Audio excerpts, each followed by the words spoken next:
ഖുർആൻ വിളിച്ചിടുന്നു നമ്മെ നന്മയിലേക്ക്, നേരായ പാത കാട്ടിടുന്നു ജന്നത്തിലേക്ക്. ഖുർആൻ വിളിച്ചിടുന്നു നമ്മെ നന്മയിലേക്ക്, നേരായ പാത കാട്ടിടുന്നു ജന്നത്തിലേക്ക്. അല്ലാഹുവിന്റെ അമ്പിയാക്കൾ കാട്ടിയ മാർഗം, അവരെ തുടർന്ന് സ്വാലിഹീങ്ങൾ ജീവിച്ച മാർഗം. അല്ലാഹുവിന്റെ അമ്പിയാക്കൾ കാട്ടിയ മാർഗം, അവരെ തുടർന്ന് സ്വാലിഹീങ്ങൾ ജീവിച്ച മാർഗം. അതിലൂടെ ഞങ്ങളെ നടത്തിടൂ നിറഹിനെ, അതിനായി സങ്കടം കരഞ്ഞിടാം പെരിയോനെ. അതിലൂടെ ഞങ്ങളെ നടത്തിടൂ നിറഹിനെ, അതിനായി സങ്കടം കരഞ്ഞിടാം പെരിയോനെ. ഖുർആൻ വിളിച്ചിടുന്നു നമ്മെ നന്മയിലേക്ക്, നേരായ പാത കാട്ടിടുന്നു ജന്നത്തിലേക്ക്. നമ്രൂദിൻ തീക്കളത്തിൽ കരിയാത്ത തൗഹീദ്, ബദറിൽ സ്വഹാബിമാർക്ക് കരുത്തായ തൗഹീദ്.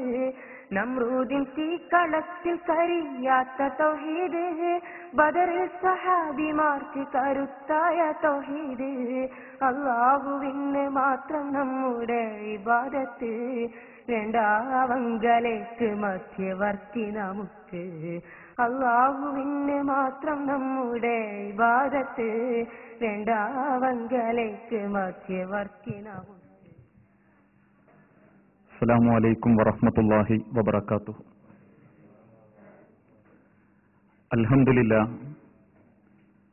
അൽഹംദുലില്ലാഹി റബ്ബിൽ ആലമീൻ, വൽആഖിബത്തു ലിൽ മുത്തഖീൻ വലാ ഉദ്വാന ഇല്ലാ അലൽ ളാലിമീൻ. വനുസല്ലി വനുസല്ലിമു അലാ അഷ്റഫിൽ അംബിയാഇ വൽ മുർസലീൻ, നബീനാ മുഹമ്മദിൻ വഅലാ ആലിഹി വഅസ്ഹാബിഹിൽ ഫായിസീന ബിദില്ലാഹ്.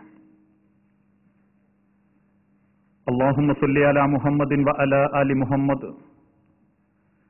كما صليت على إبراهيم وعلى آل إبراهيم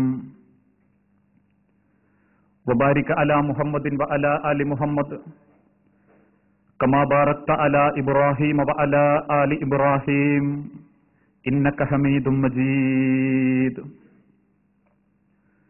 أما بعد فإن خير الكلام كلام الله وخير الهدي هدي محمد صلى الله عليه وسلم وشر الأمور محدثاتها وكل محدثة بدعة وكل بدعة ضلالة وكل ضلالة في النار. أعوذ بالله من الشيطان الرجيم. بسم الله الرحمن الرحيم. يا أيها الذين آمنوا اتقوا الله حق تقاته ولا تموتن إلا وأنتم مسلمون. بسم الله الرحمن الرحيم. إن بطش ربك لشديد إنه هو يبدئ ويعيد. റബ്ബി ഇശ്റഹ് ലി സുദ്രി വയസ്സിർ ലി അംരി. സ്നേഹാദരണീയരായ വിശ്വാസിനികളെ, സുഹൃത്തുക്കളെ, സഹോദരങ്ങളെ, സർവലോക രക്ഷിതാവായ പടച്ച തമ്പുരാന്റെ നിയമങ്ങളും നിർദ്ദേശങ്ങളും അന്ത്യപ്രവാചകൻ മുഹമ്മദ് മുസ്തഫ റസൂലുള്ളാഹി സ്വല്ലല്ലാഹു അലൈഹി വസല്ലമയുടെ ജീവിതചര്യകളും സ്വന്തം ജീവിതത്തിന്റെ എല്ലാ മേഖലകളിലും സൂക്ഷിച്ചു ഭയപ്പെട്ട് ജീവിക്കണമേ എന്ന് ആദ്യമായി ഉപദേശിക്കുകയാണ്, അഥവാ വസിയത്ത് ചെയ്യുകയാണ്. അല്ലാഹുവിന്റെ അപാരമായ അനുഗ്രഹത്താൽ അവനേറെ ഇഷ്ടപ്പെടുന്ന, ഒരുപാട് അനുഗ്രഹങ്ങൾക്ക് കാരണമായി തീരുന്ന, അവന്റെ ദീനിനെക്കുറിച്ച് ചർച്ച ചെയ്യുന്ന ഒരു സദസ്സിൽ പങ്കെടുക്കാൻ ഭാഗ്യം ലഭിച്ചവരാണ് നമ്മൾ ഓരോരുത്തരും. ഒരിക്കലും ലംഘിക്കപ്പെടുകയോ മാറ്റിത്തിരുത്തപ്പെടുകയോ രക്ഷപ്പെടാനോ സാധിക്കാത്ത പടച്ച തമ്പുരാന്റെ തിരിച്ചുള്ള വിളിക്കു മുൻപിൽ, അഥവാ മരണത്തിനു മുൻപിൽ നമ്മൾ ഓരോരുത്തരും നിസ്സഹായരാണ്, സമന്മാരാണ് എന്ന ബോധത്തോടുകൂടിയായിരിക്കണം ജീവിതത്തിന്റെ ബാക്കിയുള്ള ദിനരാത്രങ്ങളെ നാം ജീവിച്ചു തീർക്കേണ്ടതും ഈ ലോകത്ത് നിന്ന് മരണപ്പെട്ടു പോകേണ്ടതും. സൂക്ഷിച്ചാൽ ദുഃഖിക്കേണ്ടി വരില്ല എന്ന വിഷയത്തെക്കുറിച്ചാണ് പഠിക്കാനും പരിചയപ്പെടാനും ഈ അല്പസമയം നമ്മൾ ഓരോരുത്തരും ഉപയോഗപ്പെടുത്തുന്നത്. അന്ത്യപ്രവാചകൻ മുഹമ്മദ് മുസ്തഫ റസൂലുള്ളാഹി സല്ലല്ലാഹു അലൈഹി വസല്ലമ 23 വർഷ കാല ജീവിതത്തിനിടയിലൂടെ പഠിപ്പിച്ച മുഴുവൻ വസ്തുതകളും കാര്യങ്ങളും വിശ്വാസികളെ സംബന്ധിച്ചിടത്തോളം സൂക്ഷിക്കേണ്ടവയാണ്. ദുഃഖത്തിൽ നിന്ന് രക്ഷപ്പെടാൻ മനുഷ്യരെ സഹായിക്കുന്നതുമാണ്. പക്ഷെ എന്നിരുന്നാലും നമ്മളിൽ പലരും വേണ്ടത്ര ഗൗരവത്തോടെ ചിന്തിക്കാത്ത,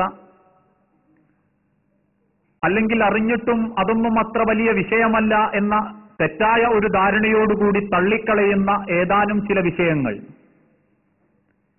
റസൂലുള്ളാഹി സല്ലല്ലാഹു അലൈഹി വസല്ലമ അദ്ദേഹത്തിന്റെ ഹദീസുകളിലൂടെ, ചരിത്രങ്ങളിലൂടെ പഠിപ്പിച്ച ഒരു മനുഷ്യൻ ഏറ്റവും കൂടുതൽ സൂക്ഷിക്കേണ്ട ഒരവയവം അവന്റെ നാവ്.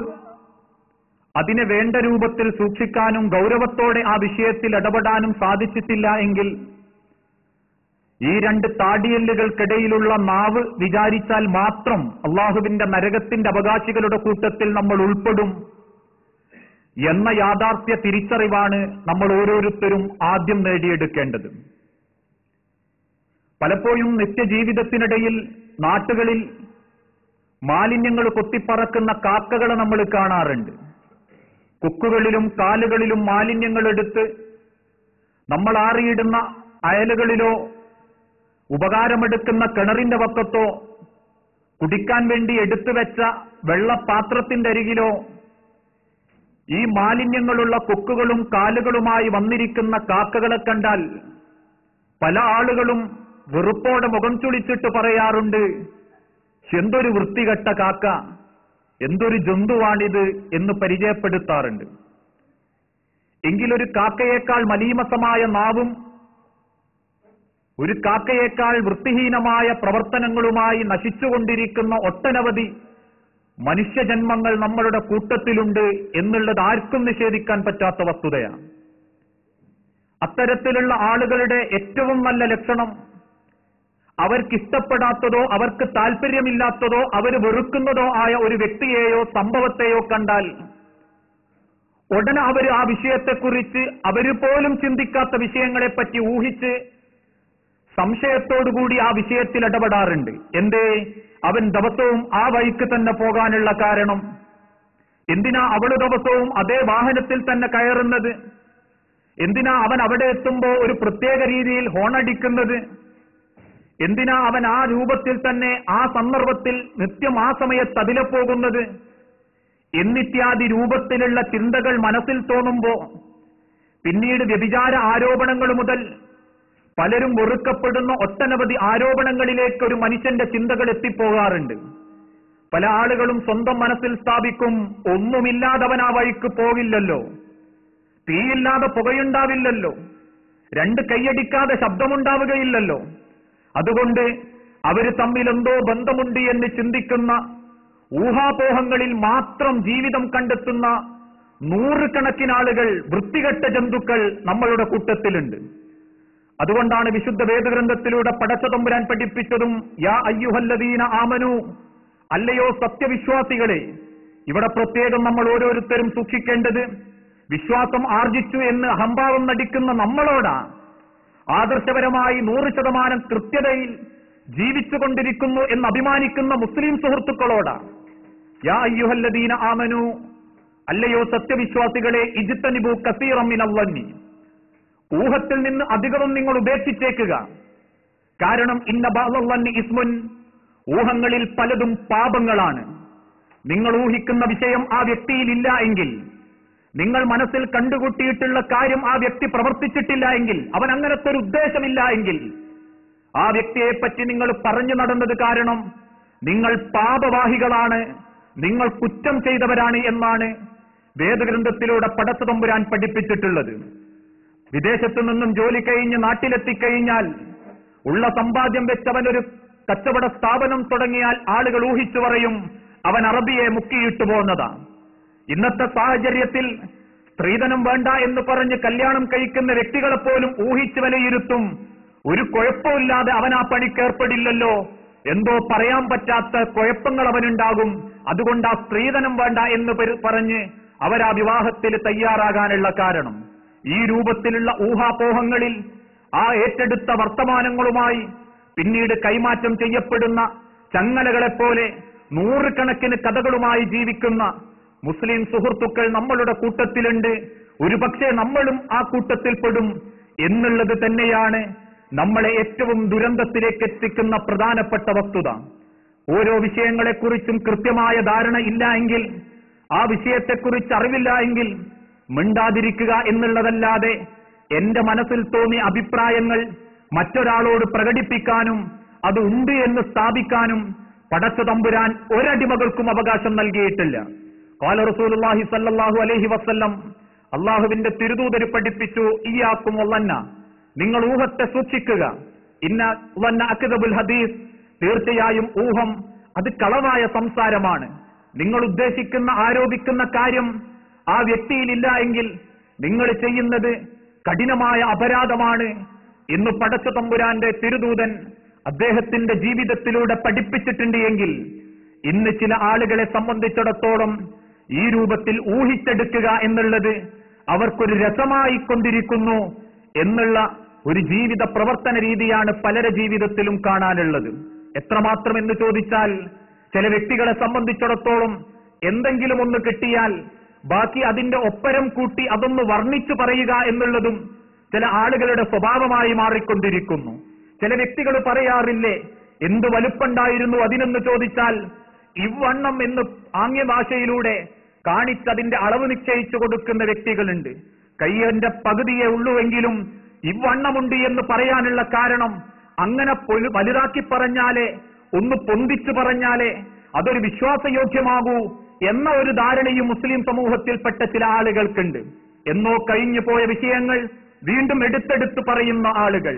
ഇപ്പോ എന്തെങ്കിലും പുതിയ വിഷയങ്ങൾ കിട്ടിയിട്ടുണ്ടെങ്കിൽ മുൻകാലഘട്ടത്തിലുള്ള വിഷയങ്ങൾ, പഴയ വിഷയങ്ങൾ പുതിയതിനോട് കൂട്ടിച്ചേർത്ത് അവൻ തന്നെ അതും ചെയ്തു, അവൻ അവിടെയും അങ്ങനെ ചെയ്തു, അവൻ ഇവിടെയും അങ്ങനെ കാണിച്ചു എന്ന രൂപത്തിൽ ഊഹാപോഹങ്ങളെ വർണ്ണിച്ചു വലുതാക്കി പോകുന്ന ആളുകൾ. വിശുദ്ധ വേദഗ്രന്ഥത്തിലൂടെ പടച്ച തമ്പുരാൻ പഠിപ്പിച്ചു, വമാ യത്തബിഉ അക്സറുഹും ഇല്ലല്ലന്ന, അവരിൽ അധിക ആളുകളും അവർ പിൻപറ്റുന്നത് ഊഹത്തെ മാത്രമാണ്. ഇന്നല്ലന്ന അക്ദബുൽ ഹദീസ്, തീർച്ചയായും ഊഹം കളവായ സംസാരമാണ്, ഒരിക്കലും പിൻപറ്റാൻ പാടില്ലാത്തതാ. അതിനുവേണ്ടി ചെവി വട്ടം പിടിച്ചു കൊടുക്കുക എന്നുള്ളത് പോലും ഒരു മുസ്ലിമിന് പാടില്ലാത്തതാ. ഏതെങ്കിലും ഒരു വ്യക്തിയെക്കുറിച്ച്, ഏതെങ്കിലും ഒരു കുടുംബത്തെക്കുറിച്ച്, ഏതെങ്കിലും ഒരു ഇണകളെക്കുറിച്ച്, ഒരു പെണ്ണിനെക്കുറിച്ച് എന്തെങ്കിലും ഒരു സംസാരം ഒരാൾ സൂചിപ്പിച്ചാൽ അതിന്റെ സത്യാവസ്ഥ നീ കണ്ടിട്ടുണ്ടോ, നിനക്ക് ആ ആരോപണം ഉന്നയിക്കാൻ 4 സാക്ഷികളുണ്ടോ എന്ന് തിരിച്ചു ചോദിച്ചിട്ടില്ല എങ്കിൽ അവിടെ നിന്ന് തിരിച്ചു പോകണം. വിശ്വാസികളെ, നിങ്ങൾ അതിനെ കേട്ടിരിക്കാൻ പാടില്ല എന്ന് വേദഗ്രന്ഥത്തിലൂടെ പടച്ച തമ്പുരാന്റെ തിരുദൂതര് പഠിപ്പിച്ചിട്ടുണ്ടെങ്കിൽ നമ്മൾ ഏറ്റവും കൂടുതൽ സൂക്ഷിക്കേണ്ടത് ഈ രൂപത്തിലുള്ള ഊഹാപോഹങ്ങളെ പിൻപറ്റുന്ന വിഷയത്തിലാണ്. പലരുടെ മനസ്സുകളിലുമുണ്ട് അത്തരത്തിലുള്ള കഥകൾ, നാട്ടുകാരന്റെ കഥകൾ, കുടുംബക്കാരന്റെ കഥകൾ. ഇത്തരത്തിലുള്ള ഊഹാപോഹങ്ങൾക്കിടയിൽ കുടുംബം നഷ്ടപ്പെട്ടു പോകുന്ന 100 കണക്കിന് കുടുംബങ്ങൾ നമ്മളെ സമുദായത്തിൽ നമ്മൾക്ക് കണ്ടുകൊണ്ടിരിക്കാൻ സാധിക്കും. കഴിഞ്ഞ ഏതാനും 3 മാസങ്ങൾക്കിടയിൽ കേരളത്തിലെ ചെറിയൊരു ജില്ലയായിരുന്ന കോഴിക്കോട് ജില്ലയിലെ ആ ഒരു പയ്യോളി പ്രദേശത്തുള്ള മുനിസിപ്പൽ കോടതികളിൽ വിച്ഛേദിക്കപ്പെട്ട ബന്ധങ്ങൾ 1238 കുടുംബങ്ങളാണ് 3 മാസത്തിനിടയിൽ വിച്ഛേദിക്കപ്പെട്ടത്. ആ കുടുംബ വിച്ഛേദനത്തിൽ ത്വലാഖ് നടത്താനുള്ള ഒരു കാരണം പലരുടെയും ഊഹ സംസാരങ്ങളായിരുന്നു. ഒരു സഹോദരി സങ്കടത്തോടെ പറയുകയുണ്ടായി, വിദേശത്തുള്ള ഭർത്താവ് അവളെ മൊഴി ചൊല്ലാനുള്ള കാരണം, നാട്ടിൽ ജോലി ചെയ്യുന്ന ഭാര്യ തന്റെ വാഹനത്തിൽ കയറി, ബസ്സുകളിൽ കയറി ജോലിക്ക് പോയിക്കൊണ്ടിരിക്കുമ്പോ ജോലിക്ക് പോകുന്ന സ്ഥലത്ത് ബസ്സിറങ്ങുന്ന സന്ദർഭത്തിൽ ഉടുത്തിരിക്കുന്ന വസ്ത്രത്തിന്റെ ഒരു ഭാഗം ഇറങ്ങുന്ന ബസ്സിന്റെ വാതിലിൽ കുടുങ്ങിപ്പോയപ്പോ അതൊന്ന് വിടുവിച്ചു കൊടുത്ത ബസ്സിന്റെ ക്ലീനറോട് നന്ദി സൂചകമായി അവളൊന്ന് ചിരിച്ചപ്പോ, തിരിച്ചയാളൊന്ന് ചിരിച്ചപ്പോ ആ ബസിന്റെ പിൻഭാഗത്തിരിക്കുന്ന നാട്ടുകാരന്റെ മനസ്സിൽ തോന്നിയ ഒരു ദുരന്ത ചിത്രം, അല്ലെങ്കിൽ ആ രൂപത്തിലുള്ള മോശപ്പെട്ട ഊഹം അവരൊന്നുമില്ലാതെ അങ്ങനെ ചിരിക്കില്ലല്ലോ, എന്തെങ്കിലില്ലാതെ സ്ഥിരമാ ബസ് പോകുന്ന അവനെ നോക്കി ചിരിക്കണമെങ്കിൽ എന്ന ഒരു ഊഹത്തിൽ നിന്ന് തുടങ്ങിയ സംസാരം ഊമക്കത്തുകളായി വിദേശത്തെത്തി ആ പെൺകുട്ടിയുടെ കുടുംബം താറുമാറായി വേർപ്പെടുത്തപ്പെടുന്ന കോലത്തിലെത്തിയിട്ടുണ്ടെങ്കിൽ ഊഹാപോഹ സംസാരങ്ങളിൽ ഇടപെട്ട് നമ്മളെ സ്വാധീനമറിയിക്കുക എന്നുള്ളത് ഒരു വിശ്വാസിക്കും പാടില്ലാത്തതാണ് എന്ന തിരിച്ചറിവ് നമ്മൾ ഓരോരുത്തരും നേടേണ്ടതുണ്ട്. അത്തരത്തിലുള്ള കഥകളെ ഒരുമിച്ച് കൂട്ടാനും സാധിക്കാൻ, ആ രൂപത്തിൽ അതിന്റെ പിന്നാലെ പോകാനും പാടില്ല. അയാളെപ്പറ്റി മുൻകാലത്ത് എന്തൊക്കെയോ അറിവുകൾ നമ്മളെ കൈകളിലുണ്ട്, പക്ഷേ എന്ന് കരുതി അയാളോട് അതിന്റെ ഒപ്പരം കൂടി അതൊന്ന് വർണ്ണിക്കാനും പാടില്ല. പണ്ടുള്ള ചില ആളുകൾ പറയുന്നത് പോലെ ബലൂൺ വിൽപ്പനക്കാരന്റെ മനസ്സാ മനുഷ്യന്റേത്, അതൊന്ന് വലുതാക്കി വീർപ്പിച്ചാലേ ആളുകൾക്ക് ഇഷ്ടപ്പെടൂ എന്ന തോന്നൽ. പണ്ടുള്ള ആളുകൾ പറഞ്ഞതുപോലെ ഔലിയാരുപ്പാപ്പ ആനനെ തുപ്പി. ആനയെയാണോ തുപ്പിയത് എന്ന് ചോദിച്ചപ്പോ കേട്ടവൻ പറഞ്ഞു, ആനയാണെന്ന് എനിക്കുറപ്പില്ല, ഒരു കറുത്ത പോത്താണെന്നാ തോന്നുന്നത്. പോത്ത് പറഞ്ഞവനോട് ചോദിച്ചു, പോത്താണെന്ന് എനക്കുറപ്പുണ്ടോ? അവൻ പറഞ്ഞു, പോത്തല്ല, ആടെന്നാ ഞാൻ പറഞ്ഞത്. ആടിനോട് പറഞ്ഞവനോട് ചോദിച്ചപ്പോ അവൻ പറഞ്ഞു, ആടല്ല, കറുത്ത പൂച്ചയെന്നാ പറഞ്ഞത്. പൂച്ച പറഞ്ഞവൻ പറഞ്ഞു, പൂച്ചയല്ല, കറുത്ത ഈച്ചയെന്നാ പറഞ്ഞത്. ഈച്ചയോട് പറഞ്ഞവനോട് ചോദിച്ചപ്പോ അവൻ പറഞ്ഞു, കറുത്ത ഈച്ച എന്നല്ല, വറ്റിനിടയിലുള്ള ഒരു കറുത്ത വറ്റ് ഔലിയാരുപ്പാപ്പ തുപ്പി എന്നേ പറഞ്ഞിട്ടുള്ളൂ. കണ്ടവൻ ഔലിയാരുപ്പാപ്പാന്റെ പോരിശയ്ക്ക് വേണ്ടി അത് ഈച്ചയെയാക്കി, കേട്ടവൻ ഒന്നും കൂടി പോരിശയാക്കി, ഈ എലിയെ ആടിനെയാക്കി, പൂച്ചയെയാക്കി, അവസാനം ആനനെ വരെ ആക്കുന്ന ഒരു രൂപത്തിൽ ആടിനെ പട്ടിയാക്കി, പിന്നീട് അതിനെ പേപ്പട്ടിയാക്കി തല്ലിക്കൊല്ലുന്ന ഊഹത്തിൽ മാത്രം ജീവിക്കുന്ന വ്യക്തികൾ നമ്മളെ കൂട്ടത്തിലുണ്ട് എങ്കിൽ അവരേറ്റവും കൂടുതൽ സൂക്ഷിക്കേണ്ടത് ഊഹ സംസാരങ്ങളിൽ നിന്ന്, അത്തരത്തിലുള്ള ചിന്തകളിൽ നിന്ന് മാറി നിൽക്കുക എന്നുള്ളതാണ്. അതോടൊപ്പം തന്നെ പരദൂഷണം പറയുന്ന വിഷയങ്ങളും മറ്റൊരുത്തന്റെ പോരായ്മകൾ എടുത്തു പറയാൻ പലർക്കും താല്പര്യമാണ്. ഇന്നത്തെ കാലഘട്ടത്തിൽ പലരും മനുഷ്യന്റെ ജീവിതത്തോടും എളുപ്പത്തിൽ ചോദിച്ചുകൊണ്ടിരിക്കുന്ന ഒരു ചോദ്യവും, എനിക്കെങ്ങനെ അവനേക്കാൾ ഉയർന്ന സ്ഥാനത്തെത്താൻ സാധിക്കും, അവനെ എങ്ങനെ എനിക്കടിച്ചിരുത്താൻ സാധിക്കും, എന്നെ നന്നാക്കിയിട്ടില്ലെങ്കിലും അവനെ നീ നന്നാക്കല്ലേ റബ്ബേ എന്ന ഒരു പ്രാർത്ഥനയിലാണ് സമൂഹം. അത്രമാത്രം മറ്റൊരുത്തന്റെ വളർച്ചയും അവന്റെ ഉന്നതിയും അസൂയയോടെ നോക്കിക്കാണുകയും അവന്റെ വല്ല പോരായ്മകളും മറ്റൊരുത്തന്റെ സമക്ഷത്തിൽ മറ്റൊരാളെടുത്തെത്തിച്ച് അവനെപ്പറ്റി വികൃതവൽക്കരിക്കപ്പെടുന്ന രൂപത്തിൽ അതൊരു വലിയ വിഷയമായി ചിത്രീകരിക്കാനും പലരും ആവേശം പ്രകടിപ്പിക്കാറുണ്ട്. രൂപത്തിന്റെ കോലത്തിന്റെ കാര്യത്തിൽ, അവന്റെ ജോലിയുടെ വിഷയത്തിൽ, അവന്റെ നടത്തത്തിന്റെ വിഷയത്തിൽ, ഭാര്യയോട് ഇടപെടുന്ന വിഷയത്തിൽ ഇത്തരത്തിലുള്ള എന്തെങ്കിലും ഒരു പോരായ്മ അവനിലുണ്ട് എങ്കിൽ അത് നാട്ടുകാർക്കിടയിൽ പരസ്യമാക്കാനും കൂട്ടുകാർക്കിടയിൽ പറഞ്ഞു പരത്താനും ലോകത്തിന്റെ തിരുദൂതർ അവകാശം നൽകിയിട്ടില്ല. അതുകൊണ്ട് തന്നെ വിശുദ്ധ വേദഗ്രന്ഥത്തിലൂടെ പടച്ച തമ്പുരാൻ സൂചിപ്പിച്ചു, വലായ നിങ്ങൾ അന്യോന്യം പരദൂഷണം പറയരുത് മനുഷ്യരെ, കാരണം മരിച്ചു കിടക്കുന്ന സഹോദരന്റെ പച്ചമാംസം തിന്നുന്നതിന് തുല്യമാണത്. അയുഹിബ്ബു അഹദുക്കും അൻ യഅകുല ലഹ്മ അഖീഹി മൈത, മരിച്ചു കിടക്കുന്ന സഹോദരന്റെ പച്ചമാംസം തിന്നാൻ നിങ്ങൾ ആരെങ്കിലും ഇഷ്ടപ്പെടുന്നുണ്ടോ? ഫകരിഹ്തുമു, നിങ്ങളത് വെറുക്കുന്നുണ്ടല്ലോ, എങ്കിൽ അതിന് സമമാണ് ഒരു വ്യക്തിയില്ലാത്ത സമയത്ത് അയാളുടെ കുറ്റങ്ങളും കുറവുകളും മറ്റൊരാളോട് പറയുക എന്നുള്ളത്. കുടുംബമായി ജീവിക്കുന്ന ഭാര്യാഭർത്താക്കന്മാർ, കുടുംബമായി ജീവിക്കുന്ന മാതാപിതാക്കളും മക്കളും മരുമക്കളും, ഇവർക്കിടയിലൊക്കെയുണ്ടാകുന്ന ഒരു ദുശ്ചിന്തകളും സംസാരങ്ങളുമാണ് പോരായ്മകൾ എടുത്തു പറയുക എന്നുള്ളത്. ഒരാളുടെ അഭാവത്തിൽ മകന്റെ ഭാര്യയുടെ പോരായ്മകൾ പറയും, അവളുടെ അഭാവത്തിൽ മകന്റെ പോരായ്മകൾ എടുത്തു പറയും. ഇങ്ങനെ പലരുടെ പോരായ്മകളും എടുത്തു പറഞ്ഞ് ഞാനൊക്കെ തികഞ്ഞവനാണ് എന്ന തോന്നലിലൂടെ ജീവിക്കുന്ന മനുഷ്യരെ ഉള്ളതുപോലും പറയാൻ അള്ളാന്റെ തിരുദൂതർ അവകാശം നൽകിയിട്ടില്ല. അതുകൊണ്ടല്ലേ സ്വഹാബത്ത് ചോദിച്ചതും അള്ളാഹുവിന്റെ തിരുദൂതരോട് ചോദിച്ചു, തിരുദൂതന്മാർ തിരിച്ചു സ്വഹാബത്തിനോട് ചോദിച്ചു, അതദറൂനമൽ ഈബ, ഈബത്ത് എന്നാൽ എന്താണെന്ന് നിങ്ങൾക്കറിയാമോ? പരദൂഷണം പറയുക, മറ്റൊരാളെപ്പറ്റി പറയുക എന്നുള്ളത് അള്ള വെറുത്തതാണല്ലോ, അതെന്താണെന്ന് നിങ്ങൾക്കറിയാമോ? ഉടനെ തന്നെ സ്വഹാബത്ത് എഴുന്നേറ്റ് നിന്ന് പറഞ്ഞു, അല്ലാഹു വറസൂലുഹു ആലം, അള്ളാഹ്ക്കും അവന്റെ റസൂലിനുമേ അറിയൂ, ഞങ്ങൾക്കറിയില്ല തിരുദൂതരെ. ഖാല റസൂലുള്ളാഹി സ്വല്ലല്ലാഹു അലൈഹി വസല്ലം, അള്ളാഹുവിന്റെ തിരുദൂതര് മറുപടി കൊടുത്തു, സിക്റക അഖാക ബിമാ യക്റഹു, ഒരു മനുഷ്യൻ വെറുത്ത കാര്യം അവന്റെ പേരിൽ പറയുക എന്നുള്ളതാണ് പരദൂഷണം.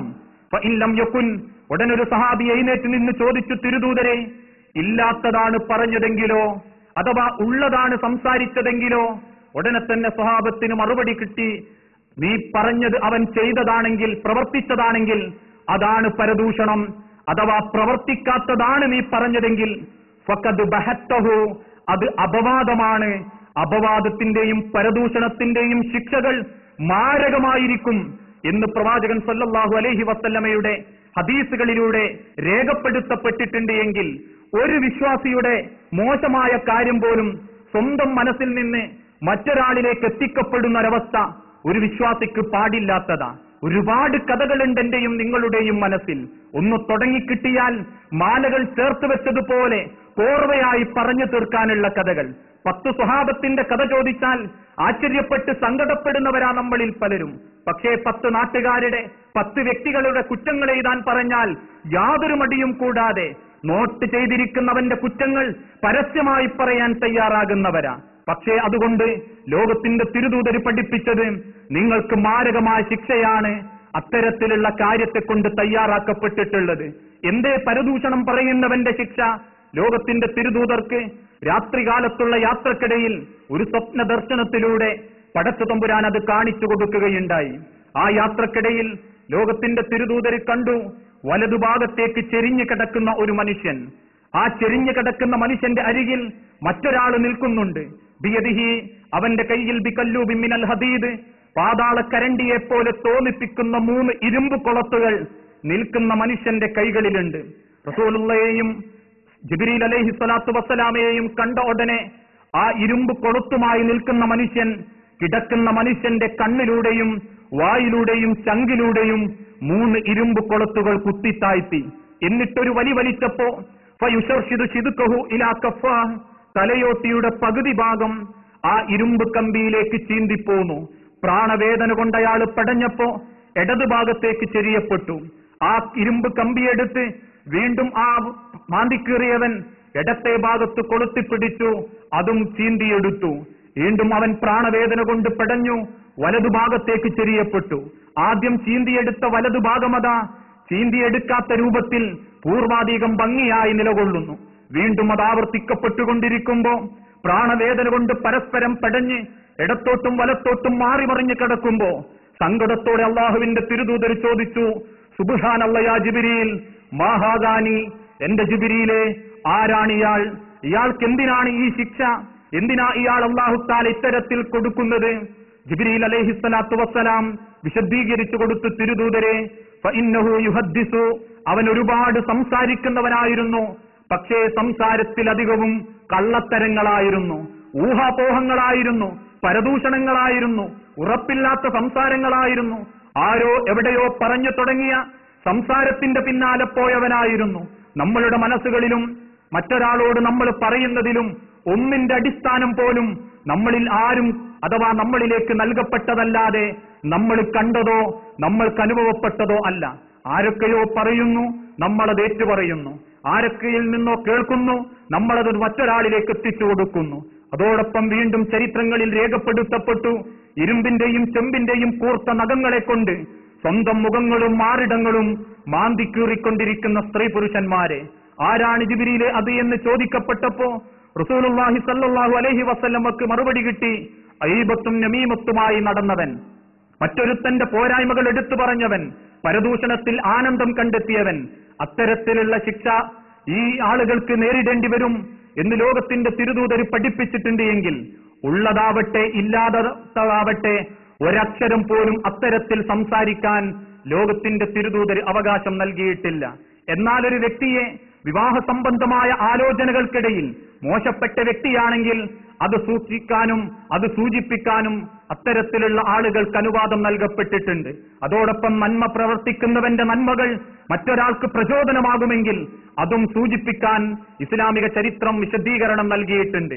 ഇതല്ലാത്ത വല്ല പോരായ്മകളും മറ്റൊരുത്തന്റേത് വിളിച്ചു പറഞ്ഞിട്ടുണ്ട് എങ്കിൽ അത്തരക്കാർക്കുള്ള മാരക ശിക്ഷ ഈ രൂപത്തിലാണ് എന്ന് ലോകത്തിന്റെ തിരുദൂതർ പഠിപ്പിച്ചിട്ടുണ്ടെങ്കിൽ റസൂലുള്ളാഹി സ്വല്ലല്ലാഹു അലൈഹി വസല്ലമയുടെ കാലഘട്ടത്തിൽ ഉമ്മുൽ മുഅ്മിനീൻ പത്നി ആയിഷ റളിയല്ലാഹു തആല അൻഹാക്ക് നേരെയുണ്ടായ ആരോപണത്തിന്റെ പേരിൽ മാനസികമായി സങ്കടപ്പെട്ട് സങ്കടത്തിന്റെ അങ്ങേത്തലക്കലെത്തി ഒരുപാട് പരീക്ഷണങ്ങൾക്ക് വിധേയമാക്കേണ്ടി വന്ന റസൂലുള്ളാഹി സ്വല്ലല്ലാഹു അലൈഹി വസല്ലമയുടെ സങ്കടവും നമ്മൾ ഓർമ്മിച്ചെടുക്കേണ്ടതുണ്ട്.